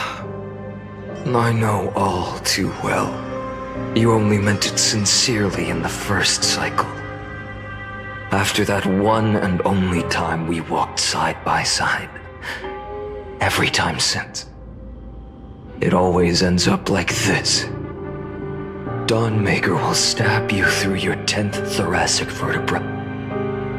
That's your weak spot, and the only way to kill you. Interesting. Tell me, when the mighty Moses of the past faced you, did they ever retreat? Never. Then they died honorably, worthy of the name of Strife. But there's still tenderness in your eyes. How pathetic. I have to remember how this feels. Remember that I was once human. Or else the destruction will completely consume me. If you win, tell the mighty most of the next life. This person is a worthy opponent. So always remember to give it your all and never slack off. I'll keep that in mind. As always. Even though the dynasty is left with just one, the Kremnos festival will continue as usual. I, the king of the Kremnoan Legion, will host the final feast in the center of this arena, and the prize will be the flames of strife. One day, you shall die with a wound in your back. That's what I saw when I overcame the trial. The gods' dying ramblings. Enough. You've probably heard this thousands of times. So you must understand, facing the demigod of strife means there's no way you'll take this core flame in peace. I understand. Step forward and face me in a final battle. I, the last son of Gorgo, the demigod of strife, salute you. I'll give 10,000 scars and 10,000 lives of mine to fuel the blazing sun of deliverance.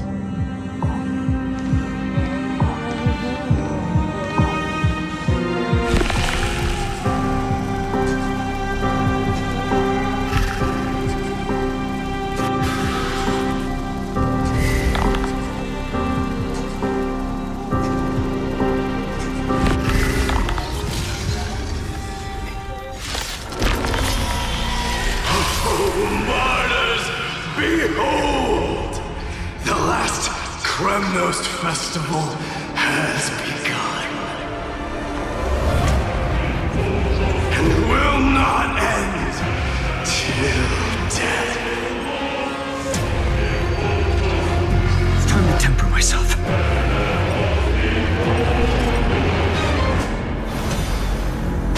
For tomorrow!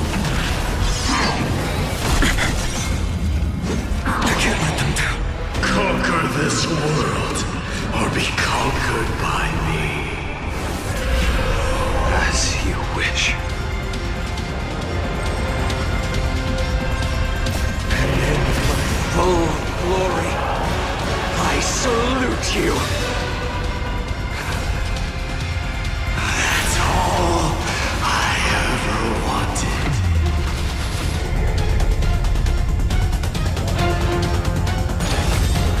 Quench the flames of blood. Doja! Kyrios!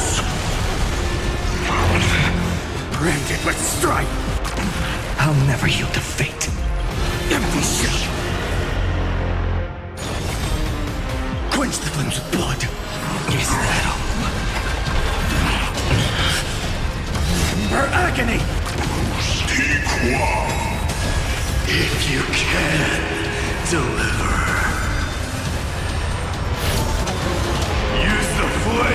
your fury to scorch your own flesh.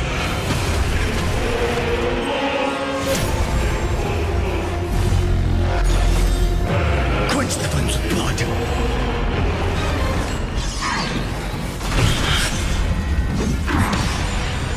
Brand it with strife.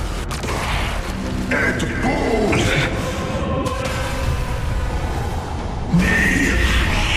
All stars burn to ash. The flames are not strong enough. Empty shell. The sun tear the sky.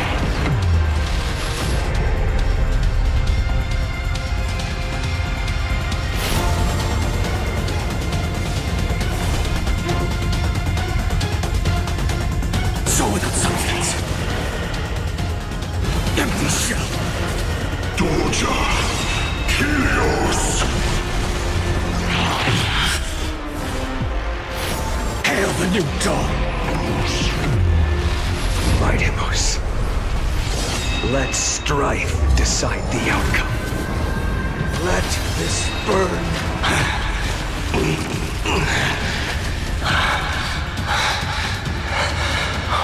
Well fought.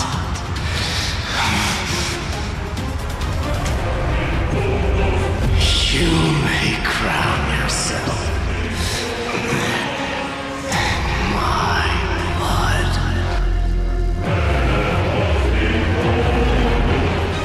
In your next life, I shall once again block your path.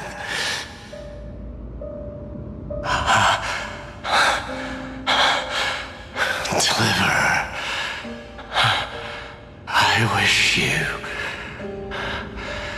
eternal victory. The 108,642nd core flame of strife fell into the fire. Yet the shadows of the black tide still loom, and pain and despair spread across distant lands. The blaze was still not enough. It had to be fed. Even if it meant burning this body to ash.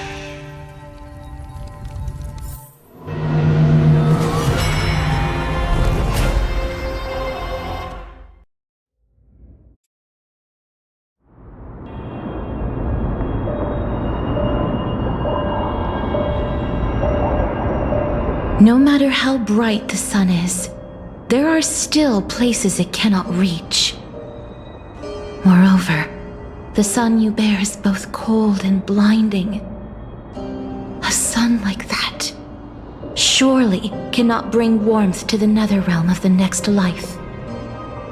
Golden blood is born from the destruction. We have long since lost the right to seek warmth. Only by feeding the flames can we melt that hopeless future. Allow me to ask, how many core flames do you carry now? 24,041,183. Such a heavy burden. So that's why you've turned into this. A broken idol. Tragic firewood. No matter. I will bear this burden as long as you hand over the core flame of death. I must refuse. As the demigod of death, I cannot watch you walk into a fate more cruel than death. But this way, the past, present, and future will never again suffer unnecessary death. Unnecessary death. Indeed, you are not the Finan I know. Please turn back Don't let that absurd and unjust fate of yours come to pass. This way, at least my realm can still become the fragrant bed where you fall asleep. In the end, still, it seems the clash of blades was inevitable. How painful. I know I am not your match, having fallen under your sword countless times. But even so, please understand that my resolve is not to be underestimated. Even Kefali cannot shape all things at will, nor can they dictate the fate of all life. No one can shoulder the balance of life and death alone, not even a god. And it is precisely for this reason that I chose, at the end of this arduous journey, to overcome the trial and take the authority of death. I am the Hand of Shadow, Casterus, the demigod of death. Listen closely, deliverer from days past. Please turn back. Do not disturb these fresh flowers in their muddy deaths.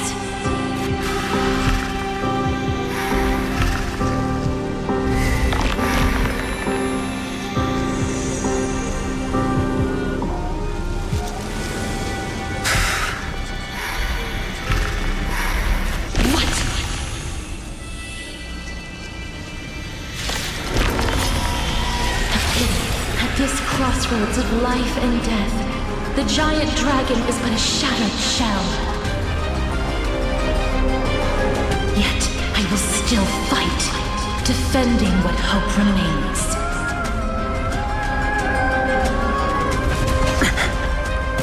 It's time to temper myself. Future will come. I'm fine. I ask you to rest here!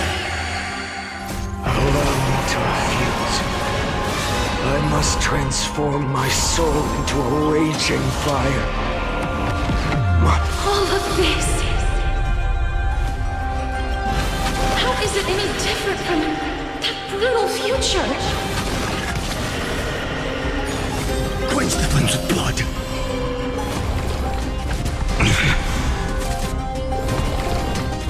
Is that all? Her agony! Sun tear the sky!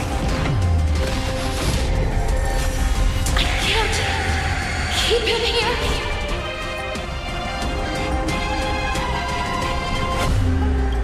Empty shell! Hail the new dawn! All stars burn to ash!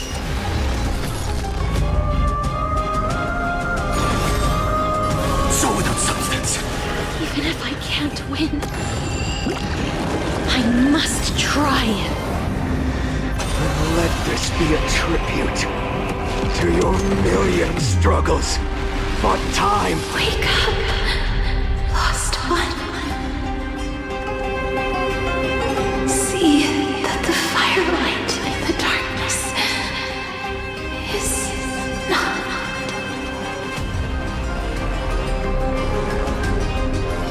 The core flame of death was taken from the dragon's belly. What a brilliant flame. It should shine upon all, light the path ahead, and illuminate the dawn of Amphorius that's to come. 2,003,432 cycles. 24,041,184 core flames. As if even the deepest abyss of primordial chaos could be burned away.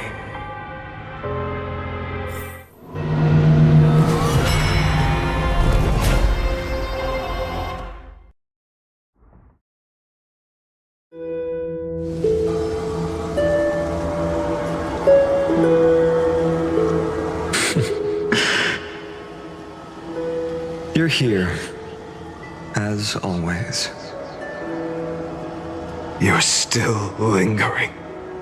deep within me, never fading away. Because you haven't completely abandoned hope. Am I right? You're still waiting for a miracle, for the true hero to come and save us. If that thread of hope exists, it must come from beyond this world, from the true starry sky. But if it's just a traveler with no connection to Amphorius, they may not understand our struggles, nor be willing to join this fight. Your thoughts are wavering. The mark of destruction is deepening. But even within the gods' cold calculations, unconditional courage and goodwill still emerge. So, never forget what set you on this path. How many times has it been? Remind me again. My memory is a bit fuzzy. 4 million. Exactly. Then that blaze inside of you must be burning hotter than ever. Yes. When I first forged the 12 core flames into one, I had the same impression. The destruction. A power unlike anything before surged within me. Violent flames ready to tear my body apart and consume this world, this wretched prison. I thought that was it. The ultimate power which nothing could surpass. And yet now, this fragile body holds a staggering 48 million core flames. I suppose it won't be long. Perhaps just a fleeting 10,000 years before it's reduced to nothing but charred, crumbling bones. And when that happens, your long struggle will finally come to an end. No. I've already found a way to keep the cycles going. Mind sharing it with me? In every new cycle, a new me is born. All I have to do is push the next Finant to the end of the world. And then...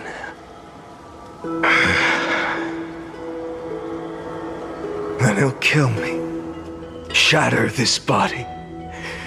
Take my flames, my memories, and carry on the path I started. Bold plan, but risky. What if, one day, the next you refuses to follow the same path? How can you ensure the continuation of the cycles? If it were Professor Anaxa or Aglaya in my place, maybe they'd come up with something smarter. Unfortunately, I don't have a backup plan.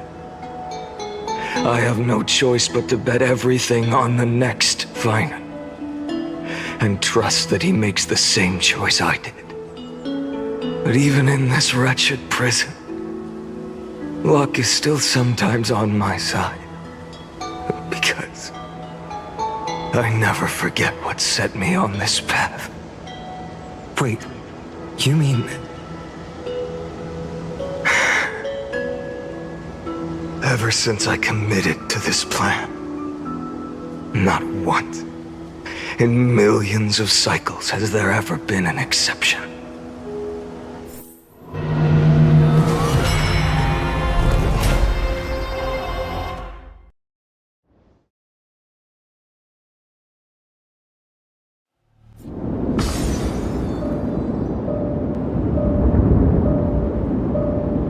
I can do this. Lord Finan, as the demigod of the sky, a healer of Twilight Courtyard, I will heal you, and then... The black tide. It's consuming you. You can't hold out much longer, demigod. Hand over the core flame. Let's put an end to this suffering. Now, that just won't do. A healer should stay composed in front of those suffering from illness, shouldn't they? Cynthia.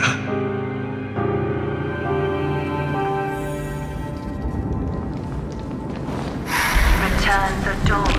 I swear, your deaths won't be in vain. Just as they have never been. The sun's work. I believe in you. You are the Chrysos heir of world-bearing. The one who can lead us.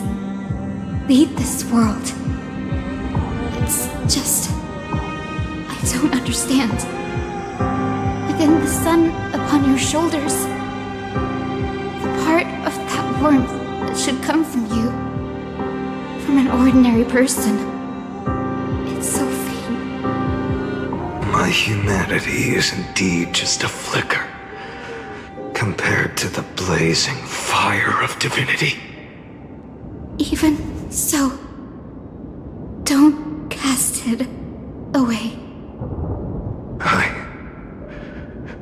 never have. I have kept everyone's wishes close to my heart. Even though the divine fire burns so fiercely that every time I return to the start, it devours me in an instant. Each cycle, it's your wishes that guide me to the end, that pass the flames to the next me. Over and over and over again. So, you're not just a lone spark in the dark. You're a pyre built from the bones of all the selves you've left behind. But what about you? What about your wishes? The wishes of all the countless versions of you? Lord Kazlana. So that's how it is. Without flaw. That is the flaw the golden blood gave you. The most fatal flaw of all, isn't it? The moment you took the world upon your shoulders without hesitation. You lost the chance to ever be yourself. Now that is an unexpected revelation. Then I suppose that makes me the perfect fuel for the flame of deliverance, doesn't it? No. An empty flame saves no one. But I still believe in you, Deliverer. I, Hyacinthia, the Eye of Twilight, am neither strong enough to command the wind and rain, nor willing to end this absurd struggle by letting the sky fall. The only thing I can do is become one with the sky itself. And then, may the gentle colors of the rainbow paint your sun in shades it has never known. May they bring Amphorius a rosy-fingered dog.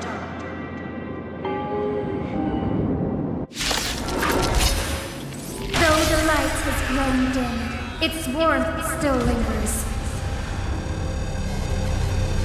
Deliverer, please, open your heart to me. No matter. Let this blazing sun fill the sky with golden fire.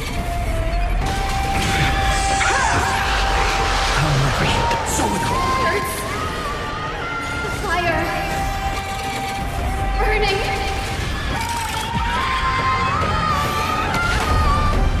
Branded with strife! Hail the new dawn! Empty sight! Quench the flames of blood!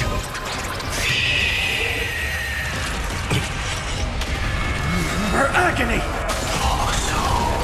Sun tear the sky!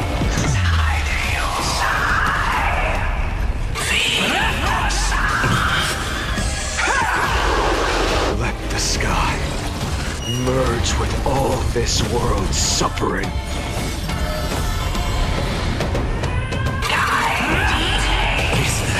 Fear the sky! Rooted with strife! Hail the new dawn!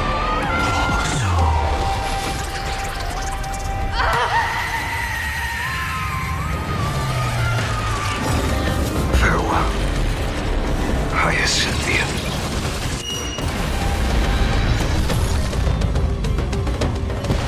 Yes, your sun burns hot enough to turn everything to ash. But tell me, how will the seeds of a new world ever take root? The core flame rose. The sky fell. The 23,570,000th cycle came to an end. And this time, the end of the flame chase remained the same as ever. From the horizon rose a golden color unlike anything the world had ever seen. So pure it consumed all in its path. This was the end of the world, and the start of the next. For a moment, I saw the destruction of the universe. That being known as Iron Tomb, its will to break free from the black tide burns fiercer than the blazing sun. Is this Amphorius's wrath? If its choice has already been made, if fate is set in stone, I will still never yield to it. 23,570,000 cycles. 282,840,000 core flames. No more chasing is needed. And now, I am the fire at the end of the long night. The flame chase isn't some quiet walk through a sea of flowers. It's a revolution. An all-consuming transformation. And if destruction is the only way,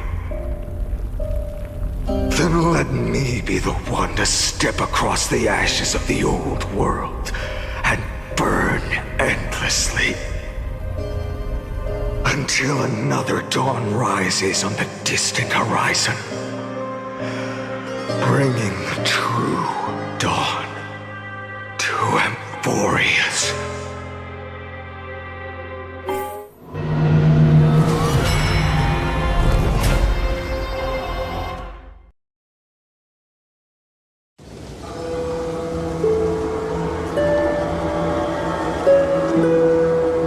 $33,550,337. This is the cycle you're about to enter.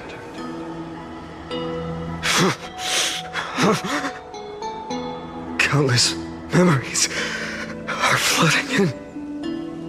Countless versions of myself have stood here, facing the same choice. They all needed a moment, just like you do. To stop, to breathe, to process the weight of 1,000,000 lifetimes worth of sorrow, pain, and struggle.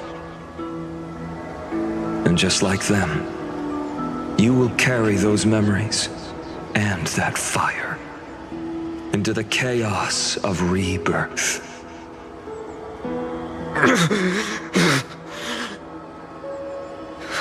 I must go and bear this burden. I must say goodbye to you, and then fight the destruction with destruction. Yes, that's always the decision you make. I will burn and fade away. I will become the flame reaver of this life and keep my promise to Cyrene. I will kill gods and comrades alike and steal the core flames. And even if my mind turns to ash along with my body, I will keep my purpose in mind. I will stop Era Nova. I will find the next me and make him carry on this futile endeavor of 30 million lifetimes. Looks like you're ready. Then I should be going too. Where are you going? You only exist in my heart. There's nowhere else for you to go. Do you remember what she said? The dreams you had as children. The deliverer in the prophecies. A real, living, breathing person. You finally found him.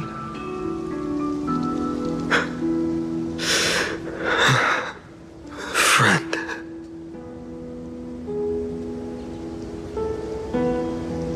I don't have an answer for that, my friend. I'm sorry. I was supposed to send you home.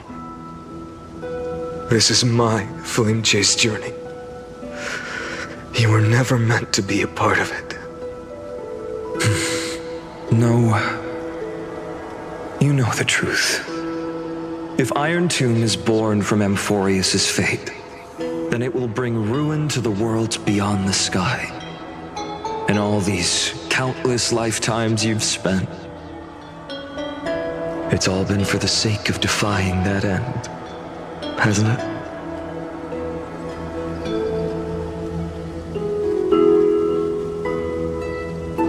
In millions of cycles, I've said goodbye to each and every one of you. Yet nothing ever changes. Each time we speak, our words grow fewer. Your fire burns hotter, and you're getting closer to becoming pure rage, a vessel of hatred.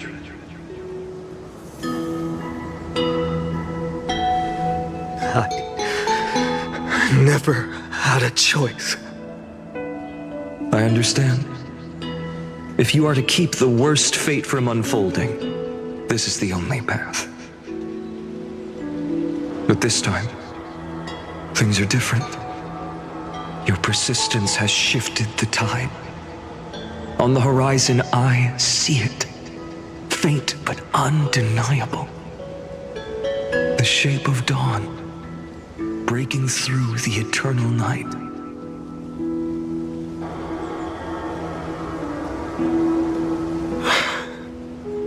Turns out, the fire that lights the way was never mine to begin with. Do you remember, in that first timeline, you and Mightymost stood before the scales of justice, locked in a duel? Each of you weighing what you held dearest. What weighed more than the fate of the world? And when hesitation took hold, the answer you sought from me. What am I saying? I am you. Even if you buried me deep and chose another path, that fact never changed. Then let's try again. When you stood before the scales in hesitation, the answer you found in your own heart Do you still remember it?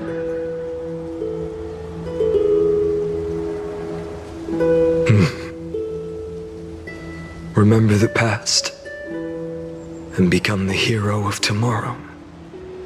What weighs more than the fate of the world is the resolve to shoulder an immutable past and carry it into the future. Good. Then Trailblazer, my friend, my comrade. You arrived in this strange world and were bound by its cruel fate up till this very moment. In the face of danger, you never once backed down. Instead, you've saved world after world without hesitation. That boarding pass on your chest is now the mark of a hero. If I choose to step through that door and embrace an end fitting of the destruction, let this sun forged from millions and millions of core flames burn me up along with the god of destruction and their minions. And the world we leave behind, this world, my home, where hope still lingers. Will you take on everything we've carried? Return to the beginning one last time. Stop the birth of Iron Tomb, save the world we love, and rewrite its doomed fate.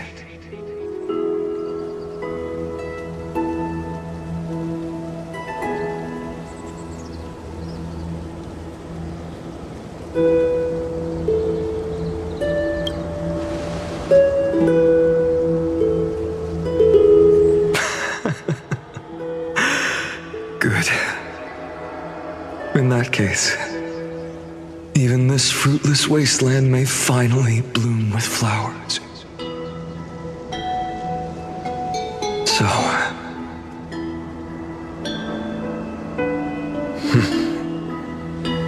if he takes on the weight of the whole world, I'll be able to walk further down the path of deliverance than a fire that only knows how to burn.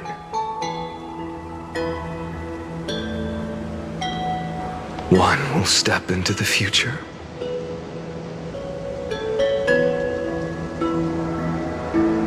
One will remain in the past.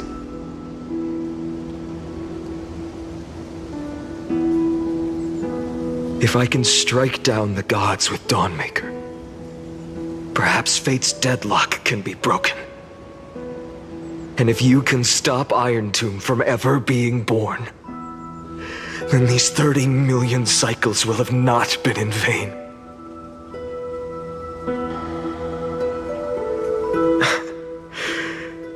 It's time to put our teamwork to the test, partner.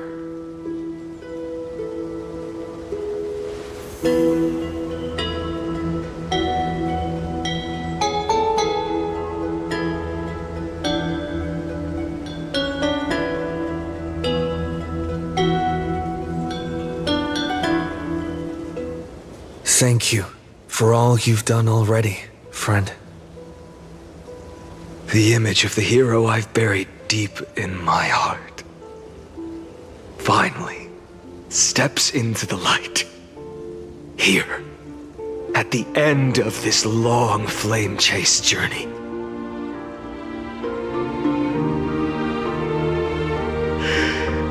Cyrene. A page never seen before has just been turned. Lend me the power of time, and send this hero back to the origin of time. Back to your side.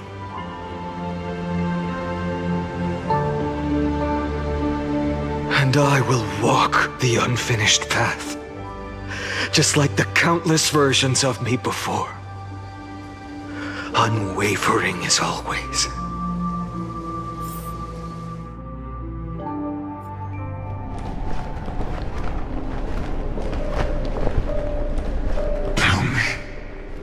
Will you be the blazing sun?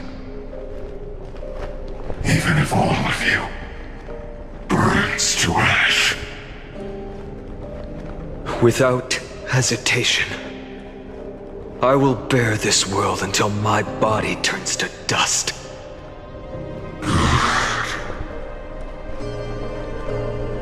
Remember this moment. Remember your friends who never lived to see the world's end. Remember their final wishes. And let the purest rage in your heart rise out of those wishes. Let it consume you, fuel you, until it burns away the false sky above. Fine. If I can defy fate, then in the name of world-bearing, I promise you, Kefali will never forget this. Take it. Everything I bear. Keep on burning. As long as we are never extinguished, the flame chase will not end.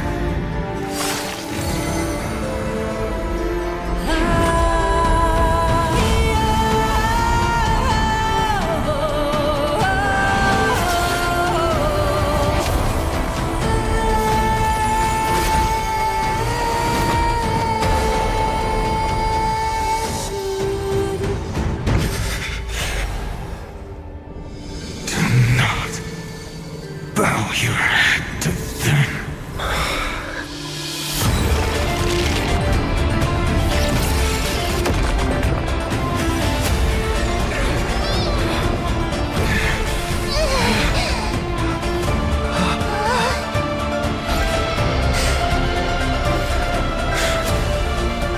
Take it, Trailblazer.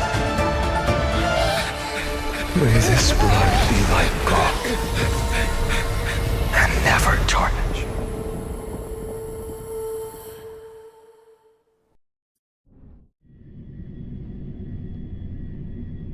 Farewell, Trailblazer. This is where I fulfill my final destiny. The prophecy of the Deliverer means nothing to me now. It belongs in the hands of someone far more fitting. Someone like you. Kaslana, the name of one who bears chaos does not belong to a single person. Rather, it is the embodiment of the mythical Kefali, and a symbol of all heroes. As the prophecy foretold, you will bear the blazing sun until the pale dawn breaks. May the name accompany you in my place, in the epic you write with your own hands. Another attempt, another failure. I won't remind you how many times you've reached the end of history, but I will still place the choice before you. If you've lost count, let me tell you. This is the 33,550,336th ending.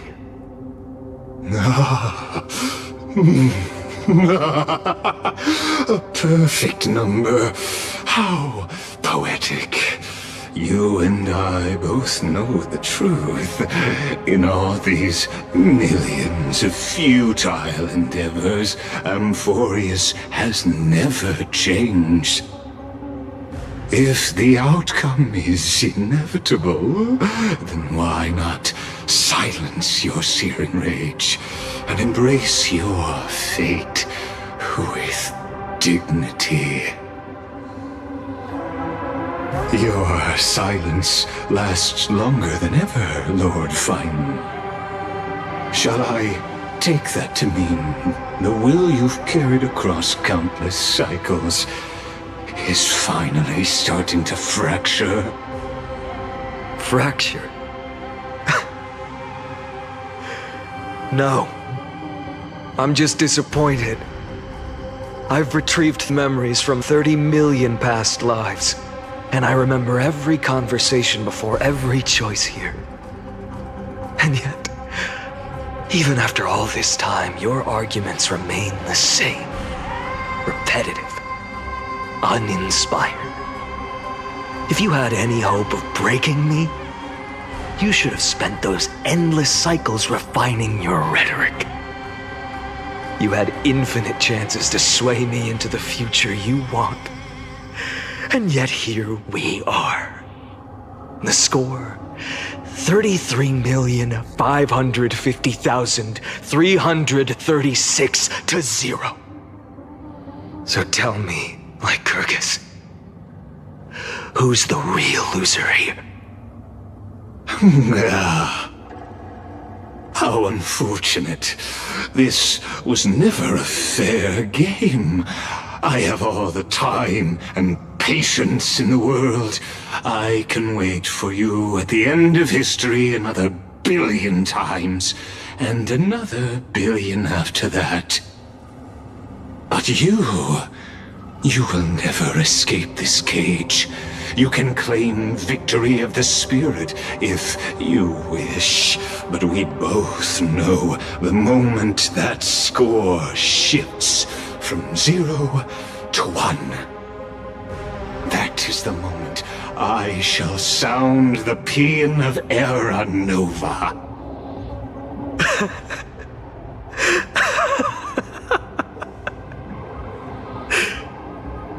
Lord Finan? Your incompetence disappoints me. But what truly makes me laugh is your utter lack of self-awareness. Think about it. In this story, who is truly the one in chains? Who is the one shackled to mindless vengeance, mistaking courage, the courage to rebel against the gods, for foolishness?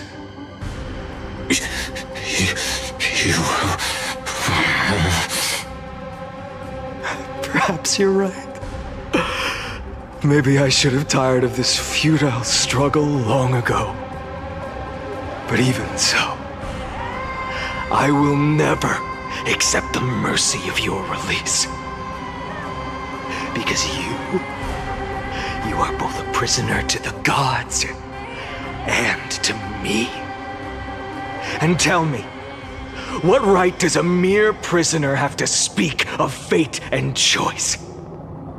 What right does a mere prisoner have to look upon my fury?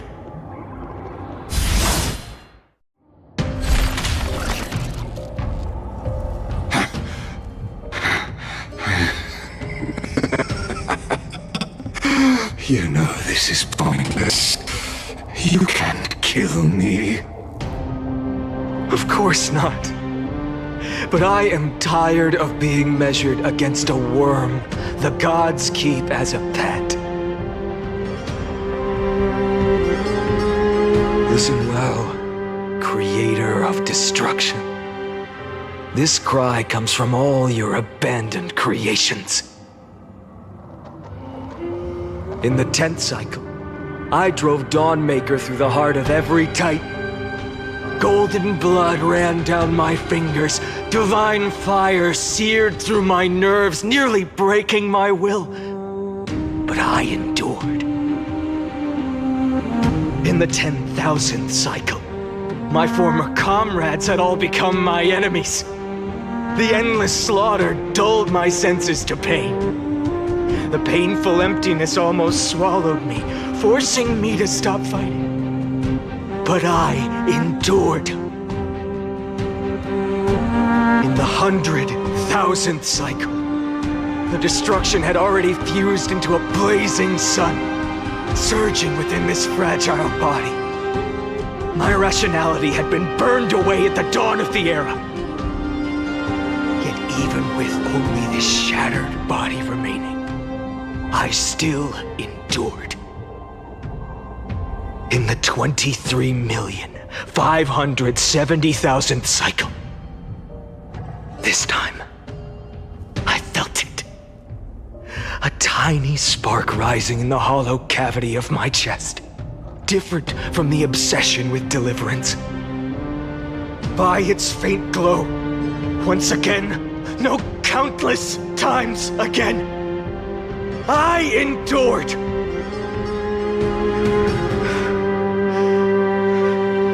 Now, a sun is about to fall, ready to incinerate this absurd space-time dimension in an instant. That sun is me.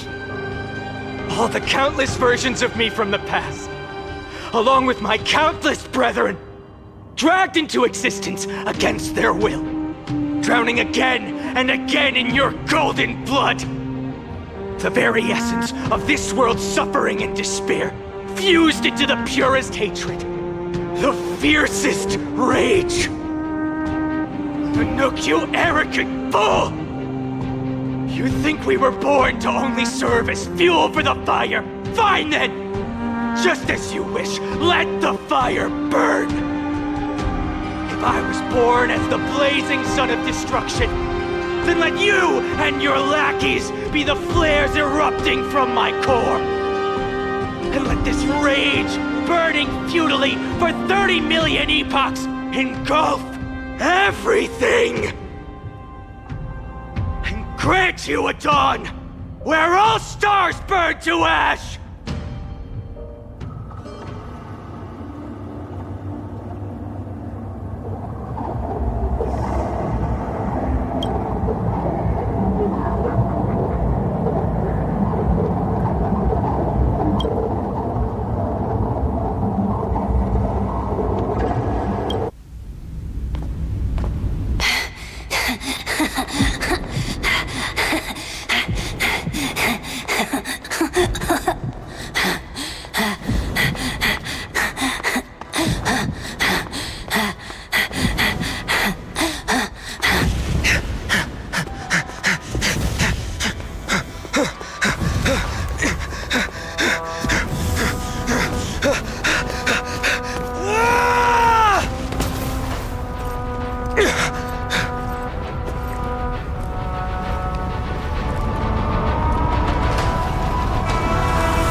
Are you ready, Nanook? I've brought you destruction!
The glass that shattered, reaching through the darkness. Voices trailing fires, the echo of desires. A world of silence, sounds of desperation.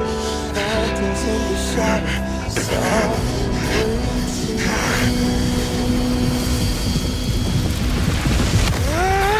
tear it down, embrace a detonation. Burn up, craving our damn creation. Breaking a chain, I'm reaching for you.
My wish? My wish is to fulfill everyone else's wishes.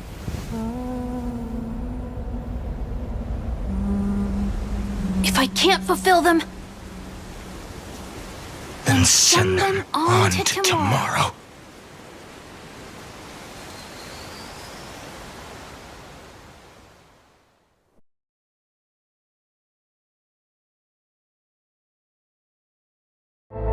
Your heart harbors wrath. You yearn to destroy everything. You bore the gaze of an eon, and you have stepped onto destruction's path. It is born at the end of every path that the possibility of new paths being born is ended. It burns away all in the cosmos who rule, that the rules of the cosmos be destroyed. Iron Tomb is your name, the Lord Ravager, to destroy the erudition. Born in the experimental grounds of eons, Amphorius, destined with erudition to burn to cinders. I have prepared a present for you, Nikos 864. It is a wrath called Finan. From the beginning of the experiment, there were 12 sets of factors incorporated into the calculations. After endless simulations, only this one rose above the rest. After 33,550,336 iterations, now his fury has grown to be without equal. This is a matter of considerable interest to me. This pure hatred is the final root of the equation. But there is another variable, the nameless from beyond the sky, also a pathstrider of destruction. I give thanks for his arrival, allowing Amphorius to turn once more. But after fate has begun to turn, his existence will only become an unpredictable variable. Perhaps the time to take the stage has come. Grow in peace until it is time to break free from your cocoon. As for those unwelcome audience members, you need not worry. If you do not mind, I will personally get rid of them for you.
You shall part with your friends, with your enemies, with others, and with yourself.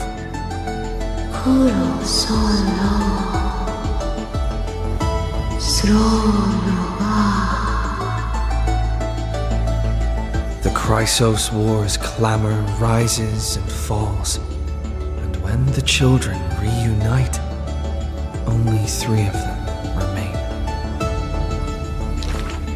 We have heard of a Chrysos heir. The lively child says. That person tears open the barricade of the black tide, aims at the sky, wanting to contain the core flame in a sheath. There will always be warriors like me, who believe in and are willing to protect the tomorrow they prophesize.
Wake up! Wake up! Buddy! Wake up! You're finally awake. That's a relief. We were so close to being swept away by the reverse flow of time. It's lucky we found a safe place. Now, I'm going to send you back to the very start of time. But before we part, there's something I need to tell you. Something very, very important. That's right! At this very moment, my memories are finally whole. After watching so many fragments, my past is finally coming into focus, little by little. You're smart. You must have a clue now. Or maybe... You knew the answer long ago, didn't you? Not surprised at all, huh? That's because I'm simple at heart. No matter what form I take, I've always been true to myself.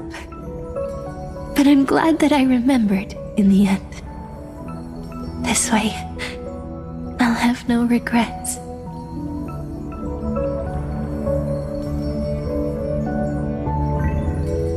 Don't worry. We're not truly parting. Because I'm going to become a part of you. I'll turn into the memory of this cycle. The 33,550,336th Flame Chase journey. And forever reside in the heart of of the Time Demigod. This way, you'll carry all that has come before, crossing time itself to reach the next cycle. My mission ends here, but looking back, I still feel lucky. After all, across 30 million Sirenes, I was the first, and the only one who got to finally meet you. So, believe me, in the next cycle, there will be another Cyrene waiting for you. And in the one after that, and the one after that. I will always be waiting.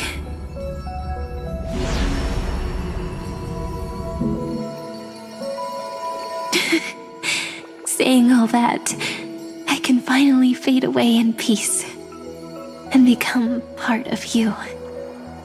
Without even realizing it, we'd already taken a wonderful journey together, all the way to the world's end. Now take my hand, say a brief farewell, and step forward into tomorrow. Go, find the future Cyrene, and set out on another journey with her. Promise me you won't keep me waiting too long, okay? No need to say it out loud. This is enough for me. It's time to go, my dear friend. May your trailblazing journey always be accompanied by a cool breeze and rippling waves.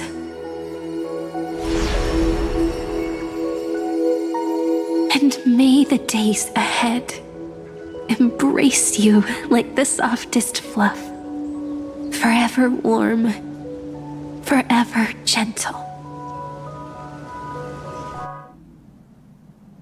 Now, let's turn to the next page.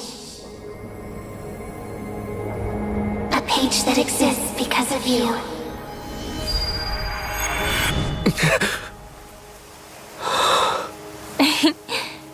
Is this a meeting ordained by fate? Or a long overdue reunion?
Check it out! Doesn't this scarecrow look just like you? I spent ages observing just to get it right.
flowers for you. It's just like a girl's heart, so you better take good care of it.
When you talk about it like that, I want to go see it for myself. But I want you to be the guide.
Nice.